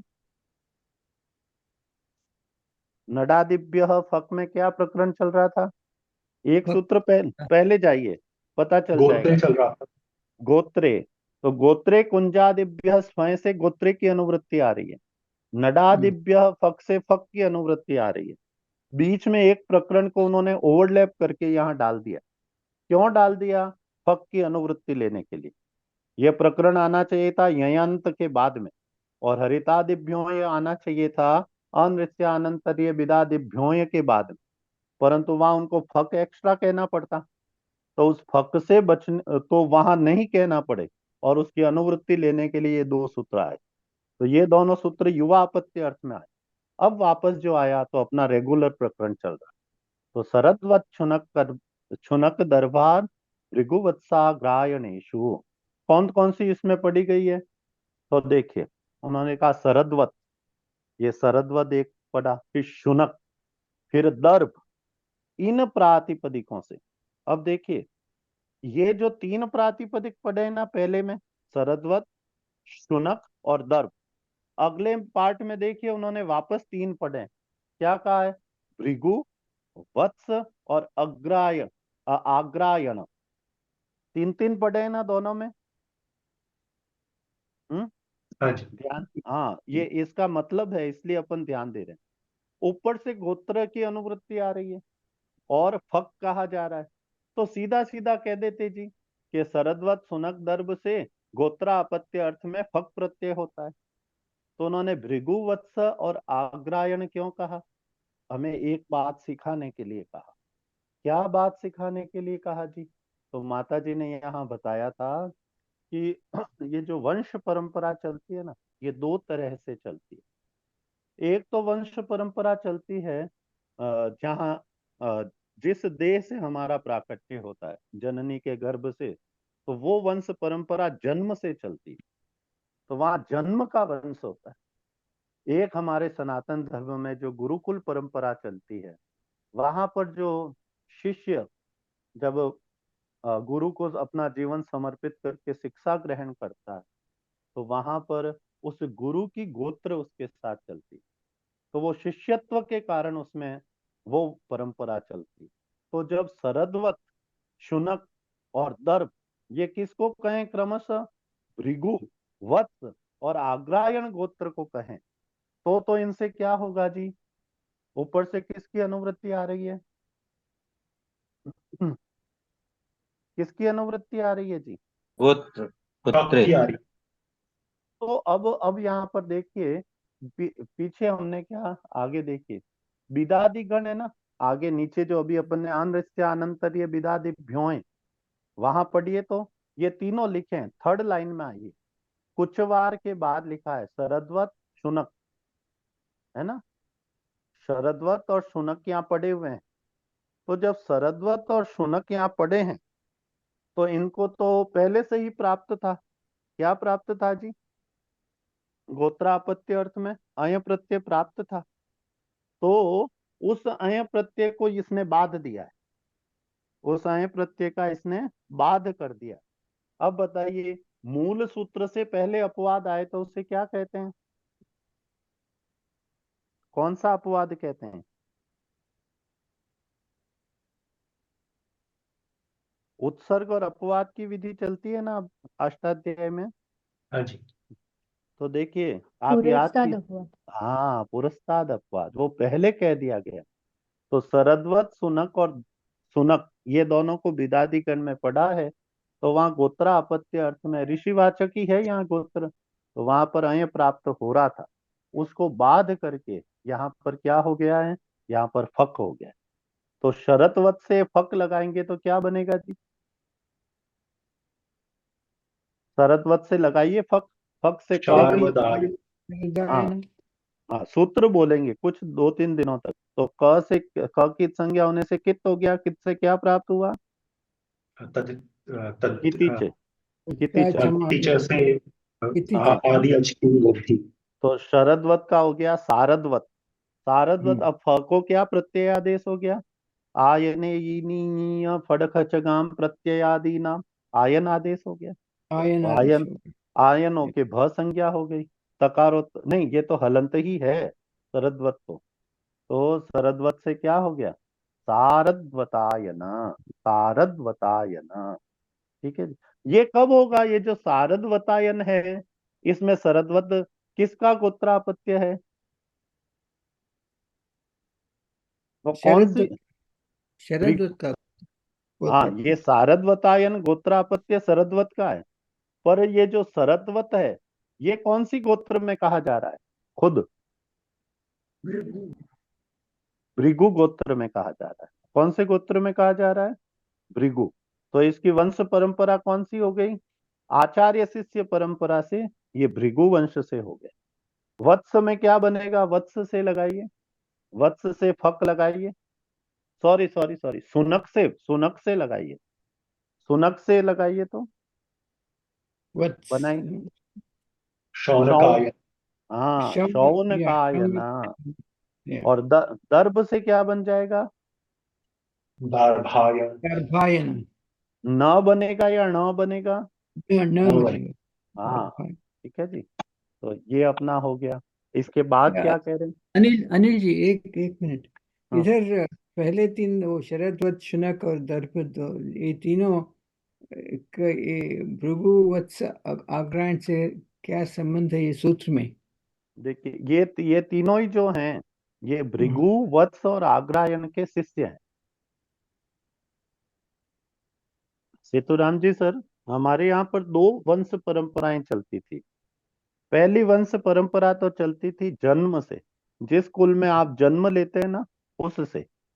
और दूसरी परंपरा चलती थी जिस ऋषि से आप शिक्षा प्राप्त करते हैं, तो जी। उस ऋषि का जो आपने शिष्यत्व ग्रहण किया, वो या, गौरव बोध। हाँ, वो तो मालूम हो गया। हाँ, लेकिन हाँ, इसी सूत्र में अलग अलग ऐसा हाँ, लिखे, मतलब क्या है मुझे वो मालूम नहीं। आप ये बताइए तो, शरदवत, छुनक, दर्भाद में कौन सी विभक्ति आई है? पंचमी आई है। पंचमी है ना। और बताइए, भृगुवत्स ग्रायणे वत्साग्रायणेषु में कौन सी आई है? सप्तमी आई है। सप्तमी। इनके विषय में, जब ये गोत्र ये जो प्रातिपदिक है, किस विषय में कहे जाएंगे? भृगु, वत्स और आग्रायन। तो जब अपन अपत्य का पढ़ रहे हैं, तो अपत्य में यदि कोई वंश परंपरा को कहा जाता है, तो वही उसकी विषयता होती है जी जी। है ना। इसलिए तो जो पहले तीन प्रातिपदिक है, वो तो प्रकृति है, वह तो प्रकृति है। और उन प्रकृति की जो स्पेशलिटी बता रहे हैं यहाँ पर, वो कौन हो गए? उनकी विषयता जो बता रहे हैं, वो भृगु, वत्स और आग्रायण हो। जी थोड़ा स्पष्ट है सेतुराम जी सर? जी जी जी जी। अनिल जी, जी सर। ये जो शरदवत है ना, हम्म। ये कालिदास के जो अभिज्ञान शकुंतलम नाटक है, उनमें वो काश्यप मुनि का शिष्य दिखाया गया।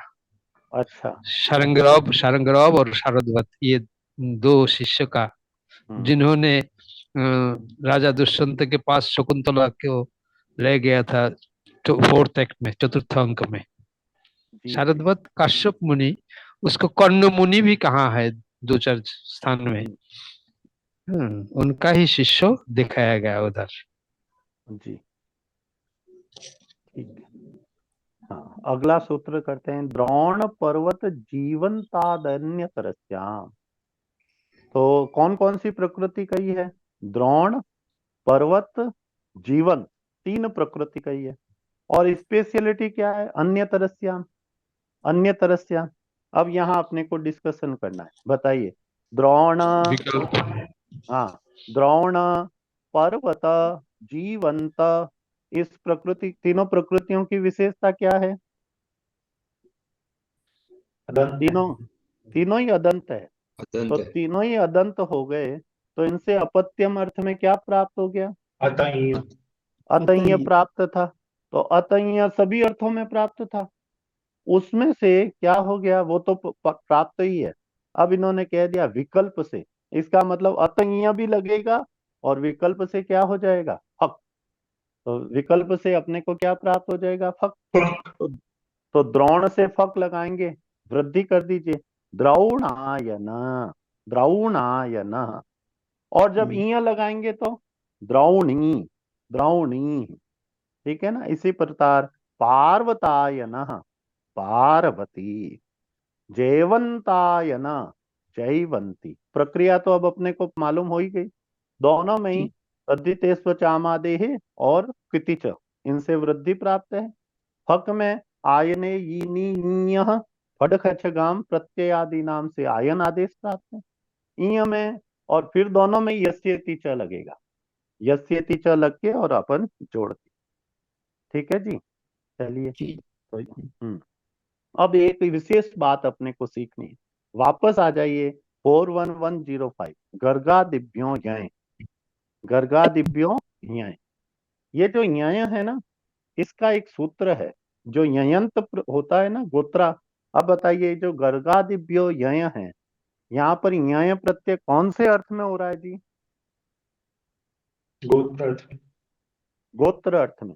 अब आप 2.4 में आइए, तो 2.4 में लुक प्रकरण खोलिए अपने तद्धित का। तो तद्धित का लुक प्रकरण कहाँ बैठा है? 58 से। क्षत्रिया संहितो यूनि लुग्नियो, कहाँ तक चलता है? 70 तक। अगस्त्य कौंडिन्योर अगस्त्य कुंडिनच। उसमें देखिए ये जो 63 नंबर सूत्र है और 62 नंबर सूत्र, 62 देखिए तो तदराजस्य बहुषु तेने वा स्त्रियां, यहां से बहुषु को मुट्ठी में बांध लीजिए। फिर क्या कहा? यस्कादिभ्यो गोत्रे, यहां से गोत्रे ले लीजिए और उस सब को लेके कहाँ आ जाइए? न्यायोश्च। तो गोत्र अपत्य अर्थ में जो न्याय और अय प्रत्यय कहा जाता है ना, उसका बहुत्व की विवक्षा में क्या हो जाता है? लुक। उसका बहुत्व की विवक्षा में क्या हो जाता है? लुक। हाँ, तो अब अपन ने लुक प्रकरण में अभी अपन ने 2 सूत्र पढ़ लिए हैं। कौन कौन से पढ़े हैं? तद राजस्य बहुसु तेने वा स्त्रियां सूत्र क्या कहता है जी? बहुवचन में तद्राज तद्धित प्रत्यय होने पर अस्त्री में उसका लुक हो जाएगा, उस तद्धित प्रत्यय का लुक हो जाएगा। बिल्कुल सही है जी। और योश्च क्या कहेगा? कि यय और जो अय जो तद्धित प्रत्यय हैं गोत्र अर्थ में, इनका बहुवचन में लोप हो जाएगा, लुक हो जाएगा, लुक, लुक हो जाएगा, सॉरी। हाँ, बहुत ये बढ़िया। ये कौन सा नंबर क्या है जी इन सूत्रों का? ये 2464 42 2464 2-4-64। ओ लुक प्रकरण में, अच्छा। सेतुराम जी सर ये बताइए तद्धित प्रकरण का लुक प्रकरण कितनी जगह पर बैठा है? दो जगह पे। हाँ, एक कहाँ बैठा है?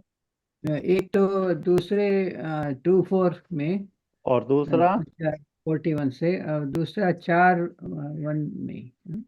4-1 में तस्यापत्यम के ठीक ऊपर, तस्यापत्यम के ठीक ऊपर। तो यहां से हमने क्या सीखा? जैसे कि गर्गादिभ्यो यय सूत्र से गर्गादि गण में पठित प्रातिपदिकों से क्या होता है? गोत्रापत्य अर्थ में यय प्रत्यय होता है। ठीक है जी। और विदादि गण के प्रातिपदिकों से गोत्रा ऋषिवाचक गोत्रापत विदादि गण के ऋषिवाचक प्रातिपदिकों से गोत्रापत्य अर्थ में अय होता है।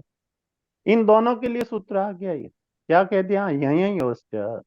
जो गोत्रार्थक ययंत और अयंत प्रातिपदिक हैं, उनसे बहुत्व की विवक्षा में इस यय और अय का क्या हो जाएगा? लो। अब बताइए, गर्ग से जब अपन ने लगाया तो गार्ग, हमने क्या लगाया? गर्ग से यय लगाया तो हमारे पास क्या बना? गार्ग्य। तो गार्ग्य की सुप रूप चलाएंगे तो अदंत है जी, सिंपल सा चल जाएगा। तो गार्ग्य, गार्ग्यऊ। अब बताइए, जब आप गार्ग्य के परे जस लाएंगे तो कौन सा सूत्र आके खड़ा हो जाएगा? हाँ, तो अब ये जो गार्ग्य है इसको अपन को क्या देखना पड़ेगा? गर्ग प्लस न्याय प्लस जस।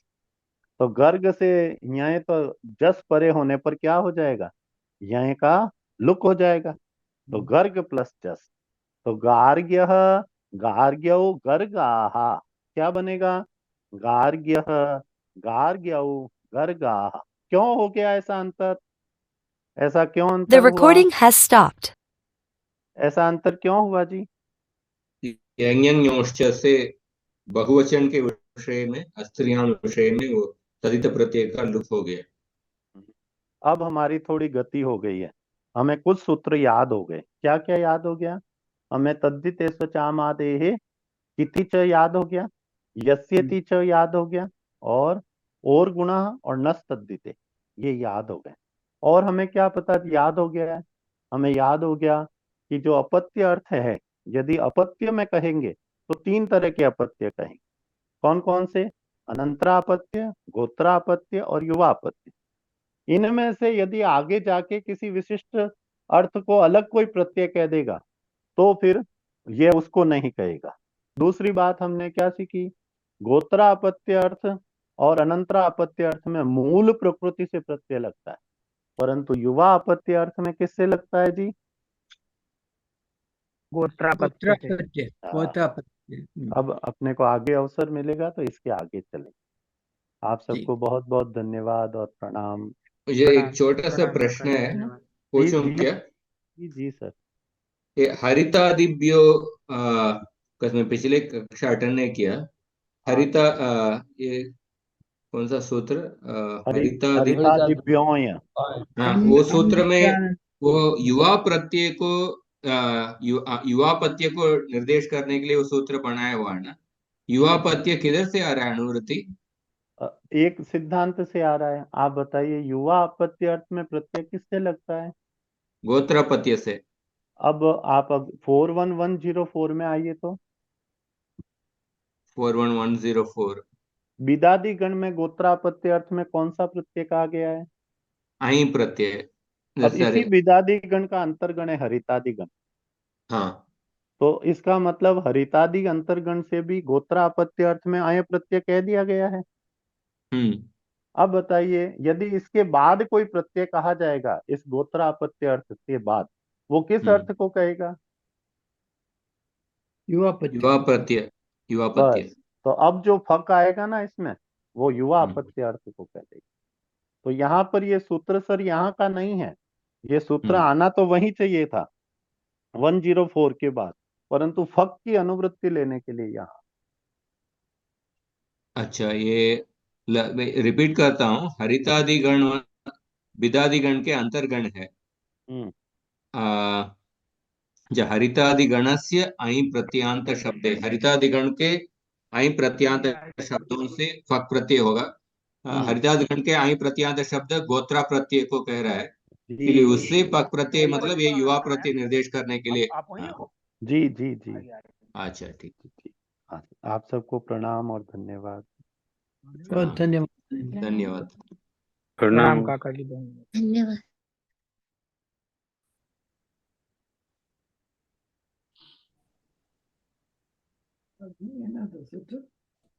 Didn't come this week. I don't know what.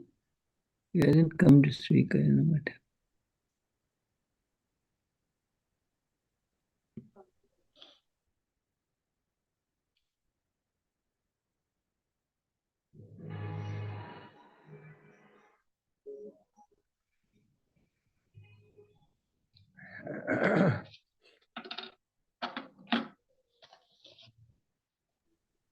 अब 5 मिनट बाद जाह्नवी जुड़ पाएगी, ठीक है।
शिवकांत भैया हैं क्या?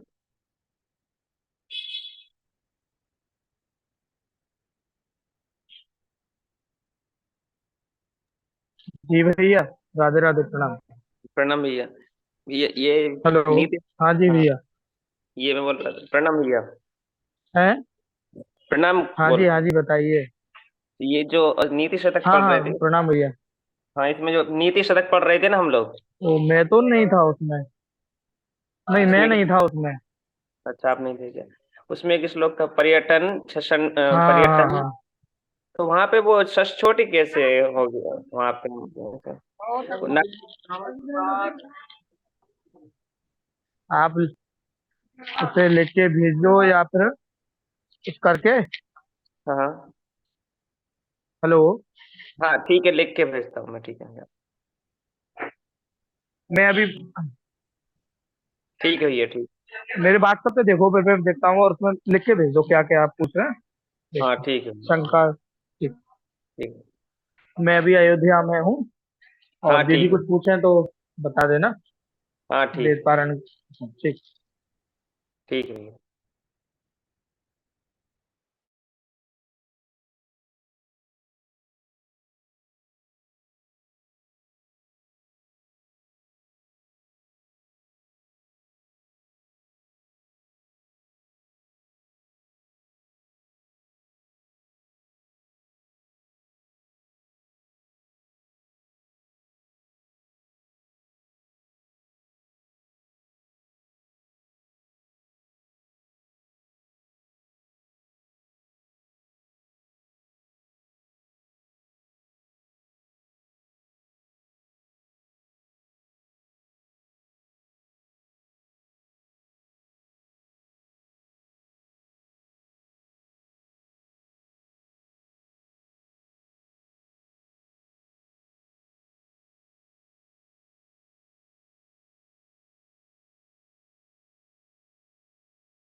ॐ अष्टाध्यायी जगन्माता यस्य चित्तात् समुत्थिताः वेदानामुपकाराय तस्मै पाणिनये नमः।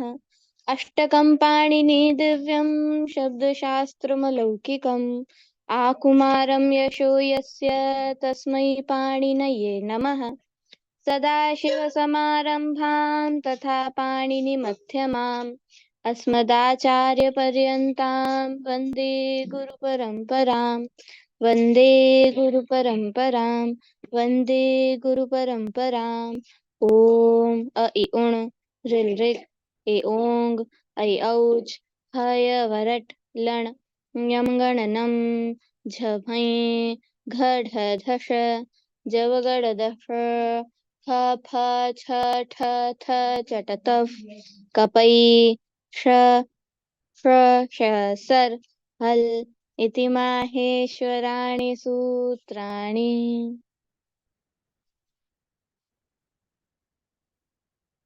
माता जी को प्रणाम। आप सभी को प्रणाम।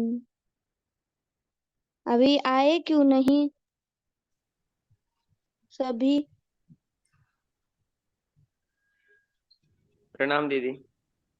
प्रणाम।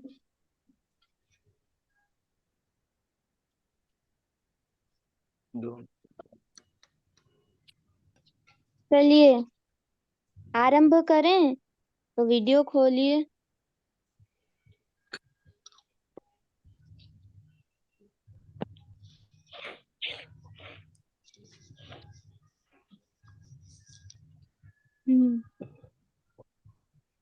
सभी को प्रणाम।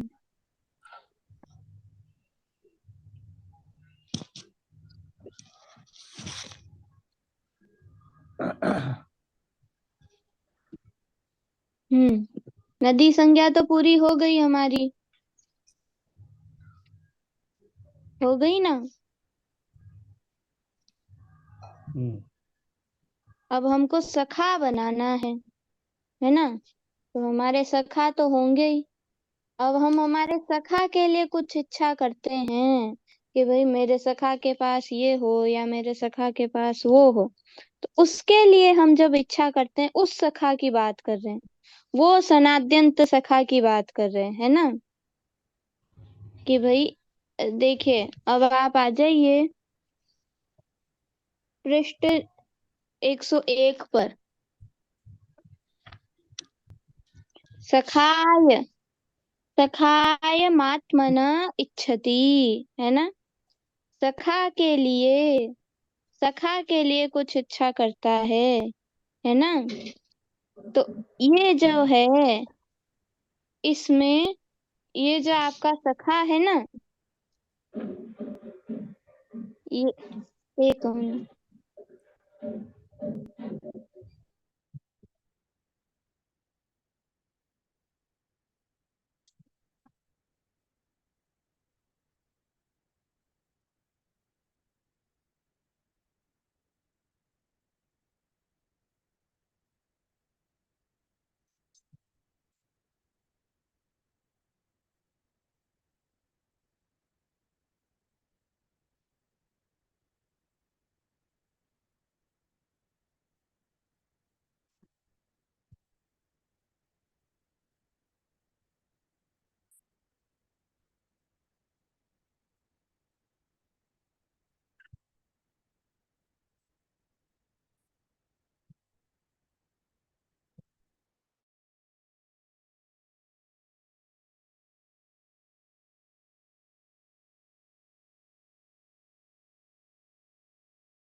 तो ऐसा जो ये सखा है, सखी, ये जो सखी होता है ना, ये ह्रस्व ईकारांत होता है ना। फिर उससे हम लगाते हैं प्रत्यय, तो वो दीर्घ ईकारांत बनता है। तो दो प्रकार की सखा होता है। एक तो आप आइए देखिए, आपको सखा में गौरी जो आपका है 88 पेज पर आइए।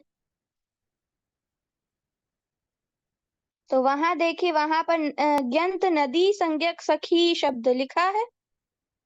तो ये सखी क्या है कि सख्यश्वी शिश्वीति भाषायाम सूत्र से गीश प्रत्यय लगा है। तो सखी ये ह्रस्व ईकारांत है, इससे गीश लगकर सखी बना है। वो नित्य स्त्रीलिंग है। मूलतः प्रातिपदिक क्या है? सखी, है ना, ह्रस्व ईकारांत। तो इसीलिए इसके तो गौरी के समान रूप चल जाएंगे। अब पुनः इधर आ जाइए, जब हम सनाद्यंत सखा बनाए, किस अर्थ में? कि सखाय आत्मनम इच्छति, सखा के लिए कुछ इच्छा करता है ना, ऐसा। तो उसमें हमने सखा लगाया। सखा है, सखाय से, अब सखी से हम क्यच लगाएंगे, तो वो क्यच को क्या हो जाएगा?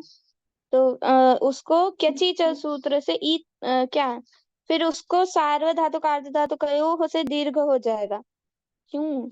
अकृत सार्वधातुकयोः से क्या हो जाएगा? अकृत सार्वधातुकयोः दीर्घ से उसको दीर्घ हो जाएगा, तो सखी बनेगा, सखीय। फिर वही क्विप लगाएंगे, तो लोपोव्योर्वली, सबसे पहले अतो लोपोव्योर्वली, और फिर वेर प्रत्यय से करके फिर आपके पास सखी ही बचेगा, है ना। अब ये जो सखी दीर्घ इकार दिख रहा है ना, तो एक न्याय होता है समास में या किसी में भी, एक परिभाषा है, एक देश विकृत मनन्यवत न्याय, है ना। कि भाई जो एक देश में कुछ आपके विकृति आई थी, है ना, एक देश मतलब किसी के भी एक देश में कोई विकृति आई थी, तो उसको वैसा ही मान लो। तो माता जी इसका उदाहरण देते हैं कि जैसे कुत्ते की पूंछ, आप 100 साल तक भी अगर एक पाइप सीधे पाइप में डालकर सीधी रखोगे, पर जैसे ही पाइप हटाओगे वो कैसे हो जाएगी? वैसे ही घूमी हुई दिखेगी, है ना। तो वैसे ही ये जो मूल, अब आपने सखी था, जिससे आपके क्यच के यकार के कारण इसको अकृत सार्वधातुकयोः दीर्घ से दीर्घ हुआ। अब जब वो य चला गया, है ना, लोपोव्योर्वली हो गया और वेर प्रत्यस्य हो गया, तो अब बोलते हैं एक देश विकृत मनन्यवत न्याय, कि भाई ये दीर्घ दिख रहा था ना आपको, अब इसको आप ह्रस्व मान लो बस, कि भाई ये पहले ह्रस्व था और आप इसको ह्रस्व से ही आपने क्यच लगाया था, तो क्यच चला गया, तो अब इसको भी आप ह्रस्व सखी मान लो, है ना। चाहे आप दीर्घ मानो, आपकी इच्छा है ना। आप इसको सखी भी मान सकते हो, आप इसको सखी ये भी मान सकते हो, ठीक है, आपकी इच्छा है जो आपको मानना है। पर ये क्या है, सनाद्यंत है, ये ग्यंत सखी नहीं है, है ना, ठीक है। अब इसके रूप बनाए जा रहे हैं, तो इसके रूप क्या बनाए जा रहे हैं, तो देखिए इसके रूप में सबसे पहले तो इससे क्यच लगा है, फिर हम क्विप लगाते हैं, तो इसकी धातु संज्ञा भी है और प्रातिपदिक संज्ञा भी है, ठीक है। तो धातु संज्ञा होने का क्या फल होगा। आज वीडियो इतने कम क्यों हैं चल्लू।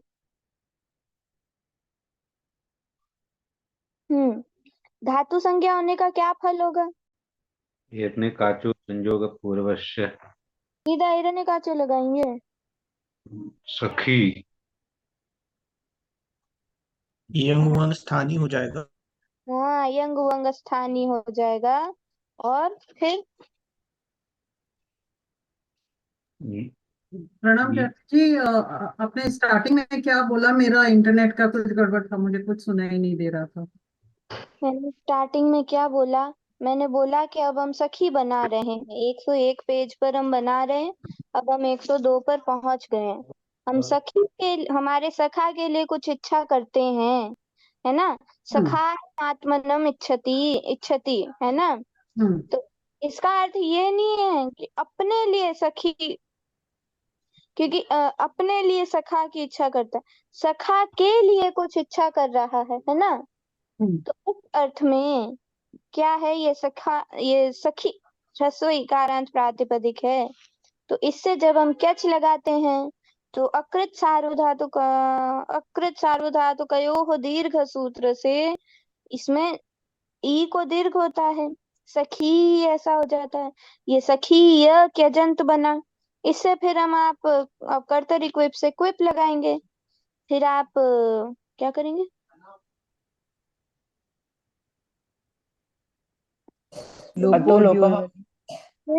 अतोलोप करेंगे, फिर वेर प्रत्यस्य लोपोव्योर्वली करेंगे, लोपोव्योर्वली फिर वेर करेंगे, ठीक है। तो ये जब आप कर लेंगे तो अब आपके पास सखी ये आपको दिख रहा है ना। तो सखी ये जो आपको दिख रहा है ये भी दीर्घ इकारांत है ना। तो दीर्घ इकारांत है तो आप इसमें आपको भ्रम होगा कि नदी संज्ञा करूं कि नहीं करूं, पर ये अलग है ना। अभी मैंने आपको दर्शन कराए कि 88 पे जो सखी है वो ग्यंत सखी है, और ये ह्रस्व इकारांत सखी से जो, और वो भी अर्थ ही अलग है, कोई बस कुछ और चाहा जा रहा है किसी सखा के लिए, अर्थ भिन्न है ना। और ये हाँ 88 तो कौन सा सखी, वहाँ गौरी के नीचे न्यंत, हाँ हाँ हाँ, शिश्वीति भाषायाम से गीत होता है सखी प्रातिपदिक से। और ये जो सखा हम बना रहे हैं ये सखा सामान्य, अभी ह्रस्व इकारांत सखा भी बनाएंगे, है ना। तो अब यहाँ पर आपको दीर्घ इकार दिख रहा है ना सखी में, ये दीर्घ इकार क्यों हुआ, क्योंकि हमने क्यच लगाया था। तो अकृत सार्वधातुकयोः से दीर्घ हुआ ना, तो अब ये भी सखी ऐसा दिख रहा है ना आपको, सखी जी। तो है वही ह्रस्व ई सखी ही है, पर अब ये क्योंकि अंग कार्य होकर ये सखी हो गया है, पर इसको सखी शब्द प्रातिपदिक के निमित्त के भी अंग कार्य हो जाएंगे, है ना। ये यहाँ तक कथा समझ आई। पर इस शब्द का अर्थ क्या है। सखाए आत्मनम इच्छति, सखा के लिए कुछ इच्छा करता है। यही अर्थ है सखायम आत्मन इच्छति। यही होना चाहिए, क्योंकि सखी पुंलिंग के लिए सखी और वो अलग प्रयोग होता है, यहाँ पर ये अलग लिखा है तो इसका यही अर्थ होगा, और मैं कंफर्म कर लूंगी। ठीक है। क्योंकि बाकी तो वहां पर सखी हो ही जाता, सखायम आत्मनम इच्छति, नहीं तो ऐसे ही लिख सकते थे कि अपने लिए होता तो वो अलग होता, तो ये सखायम आत्मा, सखाय, सखा के लिए, जैसे बोलते हैं ना, अच्छा मेरी मेरी बच्ची के पास भी ऐसी गुड़िया होती, तो हम क्या कर रहे हैं, उस बच्ची के पास, मेरी बच्ची के पास ऐसी गुड़िया हो, तो हम इच्छा कर रहे हैं ना कोई उसके पास भी ऐसी गुड़िया हो। तो यहाँ पर अपने ऐसा मुझे लगता है, इसको और स्पष्ट कर कर कल बता दूंगी। ठीक है जी। तो अर्थ भेद है ना। तो अब ये भी सखी दिख रहा है, ई दीर्घ ईकारांत आपको, तो अब इसमें भी आप नदी संज्ञा करने लगे तो नहीं होगी, है ना, क्योंकि ये वो आपके ज्ञंत सखी वाचक सखी नहीं है ना। ठीक है, तो इसको धात्वंत कहेंगे या प्रत्ययांत? इसको धात्वंत कहेंगे क्योंकि क्यच लगा है। अच्छा, और पूरा लोप भी हो गया इसीलिए। हाँ, ये धात्वंत है, और जो वो सखी है ना, जो मूल सखी वाचक सखी है, स्त्रीलिंग का सखी है ना, जो सखी है वो प्रत्ययांत कहलाएगा, धात्वंत नहीं कहलाएगा। जी। तो if I understand this right, 3 सखी है, पेज 88 वाला जो सखी है वो नित्य स्त्रीलिंग यंत वाला, और पेज 102 पे जो सखा वाला है that will be, that is pulling. Pulling नहीं है, वो सामान्य है। अपने सखा सखा तो पुल्लिंग ही होगा ना। किसने बोला? ऐसा नहीं, सामान्य धर्म है। तो सखा स्त्रीलिंग भी होता है।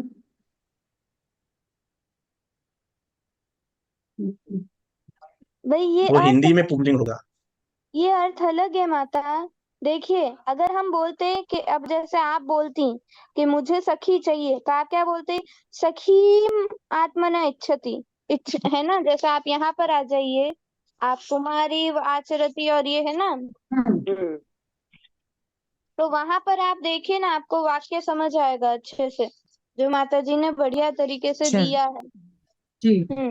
देखिए यहाँ पर कुमारी मिच्छत्यात्मनः है ना, अपने कुमारी, अपने लिए कोई ब्राह्मण है जो अपने लिए कुमारी की इच्छा कर रहा है ना, ये कुमारीम है, इसको कर्म बनाया गया है ना, इसकी कर्म संज्ञा। और इधर इसमें देखिए, जब आप इसमें कुमारी के शब्द रूप बना रहे हैं, तब क्या बना है, जब वो माता जी ने और अच्छे से उसको दिया है, तो देखिए पेज 92, कुमारी मिच्छन, कुमारी वाचन, आचरण है ना, वा ब्राह्मण कुमारी है ना। तो अगर अपने लिए होता तो फिर यहाँ पर अब ऐसे लिख सकते थे, सखी मिच्छन या सखी में आचरती, आचरण। पर वहां पर तो वो अलग होता है ना माता, कि अपने लिए सखी या सखी के समान आचरण करता है, जो वो कुमारी के समान बनता, वो वाला। अब यहाँ पर लिख रहे हैं सखाय, सखायम आत्मनम इच्छति, है ना। तो यहाँ सखाय, सखा को देने के लिए या सखा के प्रति कुछ उसके आत्मा में कुछ इच्छा हुई है, होती है ना। अब आप कोई चीज देखते हैं तो ऐसे मन में, अरे ये मेरे पास भी होती, या ये मेरी संतान के पास होती, अरे ये तो मैं मेरी मम्मी के ले सकती हूँ, ऐसी इच्छा होती है ना। तो आप उसको, अरे ये तो मुझे दान देना चाहिए, थोड़ा ब्राह्मणों के लिए ये करती हूँ इस बार, अब संक्रांत आ रही है तो ये करना चाहिए, तो ये आपके ये इच्छा हो रही है ना कि मुझे ये करना चाहिए, वो करना चाहिए। अब मकर संक्रांति पे हम लोग बहुत कुछ कोशिश करते हैं कि करें, है ना, तो वो सब। तो यहाँ पर भी कोई व्यक्ति है जो अपने सखा के लिए कोई इच्छा कर रहा है, मुझे ये अर्थ लगता है ना। तो ये मित्रम इति इसमें मम सखा यूज होते हैं ना। और ये सखी ही में क्या कैसे वो बाकी में मेरी कैसे? सखी मेरी वो अलग है, वो स्त्रीलिंगत्वात अलग होगा, पुंलिंगत्वात अलग होगा। पुंलिंग में रस्व सखी का प्रयोग होगा। हाँ उसकी चर्चा बाद में करेंगे। अभी यहाँ समझिए कि ये सखी प्रातिपदिक में जो दीर्घ ई है वो सनाद्यंत क्यच प्रत्यय के कारण आया है। ठीक है, ठीक है, ठीक है माता गायत्री। ये सनाद्यंत कच क्यच का ई है और इसका अर्थ सामान्य सखी से थोड़ा अलग है वही अर्थ पर थोड़ा अलग है ना। जी same same but different different वाली बात है ना। जी ठीक है, तो थोड़ा अलग है बस। अब ये सरल बात हो गई ना कि same same but different different, थोड़ा सेम है थोड़ा अलग है। ठीक है, तो आप चाहे लड़की को बोले लड़का को बोले, आप सखा बोल सकती हैं माता, है ना, सामान्य धर्म के प्रयोग में, है ना। ये संस्कृत भाषा है। ठीक है, तो अब देखिए ये इतनी कथा सुनाने का क्या प्रयोजन था कि ये सखी, ये जो आपका सनाद्यंत जो सखी है, इसमें भी जब आप आगे अभी घी संज्ञा पढ़ेंगे ना, तो वहां पर जो सखी आएगा रस्व ईकारांत, उसको जो काम होने वाले हैं वो इसको भी हो सकते हैं। इसीलिए इतनी रामायण सुनाई गई, है ना। जाह्नवी जी, हाँ ये क्या नाम धातु बनाने का प्रोसेस है क्या? बिल्कुल, ये नाम धातु ही है। अच्छा, नाम को धातु बनाना नाम धातु, ठीक है। ये नाम धातु का ही प्रोसेस है जो आपके द्वितीय भाग में दिया हुआ है, जो हम लोग करेंगे जब थोड़ा हम लोग समझ जाएंगे फिर करेंगे, है ना। तो ये अब आगे चलूं, आज्ञा है। अब देखिए आपका सखी ऐसा धातुअंत त्यजंत रूप है जिसकी धातु संज्ञा भी है प्रातिपदिक संज्ञा है। तो धातुत्वात, इसमें धातु को होने वाले अंग कार्य होंगे सचिन भैया, और प्रातिपदिकत्वात इसमें शुभ उत्पत्ति हुई है ना भैया। ठीक है, अब देखिए आप लोग आ जाइए 7193 7193। माता अनु आज आई हैं, आपका स्वागत है। आते तो रोज हैं, दर्शन आज दिया है। जी नमस्ते। प्रणाम। चलिए, तो 7193 सूत्र निकालिए। निकाला? अनंग सौ। हाँ, अनंग सौ, उसके ऊपर देखिए संक्षुर संबुद्धौ मिला।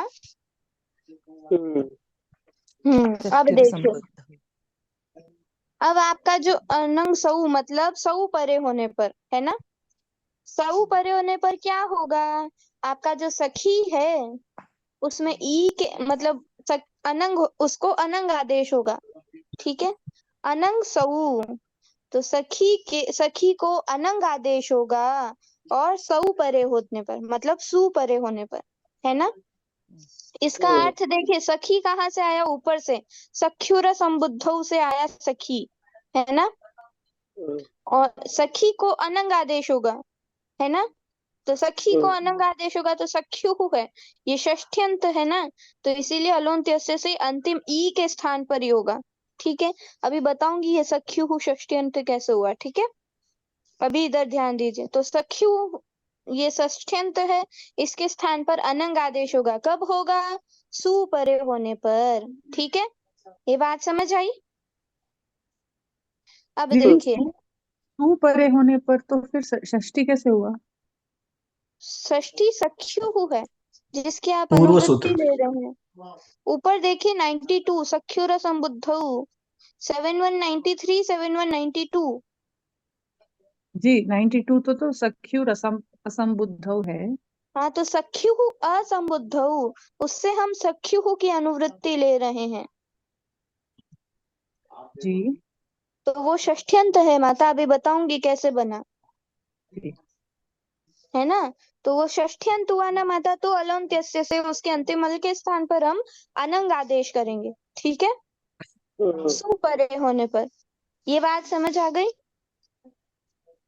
और ठीक है, और एक और भी है, क्योंकि ये आदेश गित है तो भी आप उसमें अंतादेश कर सकते हैं। गित च परिभाषा है, जो भी आदेश गित होते हैं ना, वो भी अंत को आदेश होते हैं। वो जितने भी गित, तो अब आपको पता चला ना आदेशों में गित करण का फल, तो वो सब अंत में ही होते हैं। ठीक है, अब देखिए, अब क्या बोल रहे हैं कि भाई सखी रूप, अब माता जी की भाषा पढ़ रही हूँ। सखी रूप जो अंग, उसे अनंग आदेश होता है संबुद्धि भिन्न सुपरे होने पर। अब संबुद्धि भिन्न कहाँ से लिया? सख्युर संबुद्धौ से असंबुद्धौ लिया, है ना। तो सखी भिन्न क्या सखी रूप जो अंग है उसको अनंग आदेश होगा। तो अब आप देखिए, सखी था, अब ये जो है रस्व सखी को कर रहा है, और आपके पास दीर्घ सखी है ना, क्योंकि वो क्यच प्रत्यय के कारण दीर्घ हो गया। तो अब यहाँ पर एक देश विकृत मनन्यव्रत न्याय लगता है ना, कि भाई वो पहले जैसा है, क्योंकि प्रत्यय के कारण ही हुआ है। आपने रस्व ई को अंग कार्य से दीर्घ ई किया है ना, अंग कार्य के कारण, तो वो आपको रस्व ई ही दिखेगा, ऐसा बोल रहे हैं। तो अब इसको अनंग हो गया, तो अभी क्या बना? सखन। ठीक है, सखन बना। अब सखन बना है, अब यहाँ पर जब हम सचिन भैया, जब हम फलम फले फलानी बनाते हैं, तो वहां पर नुमागम किस सूत्र से करते हैं?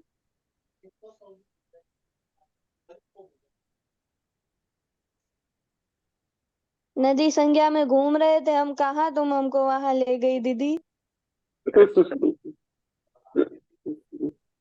अनम्यूट तो हो जाओ।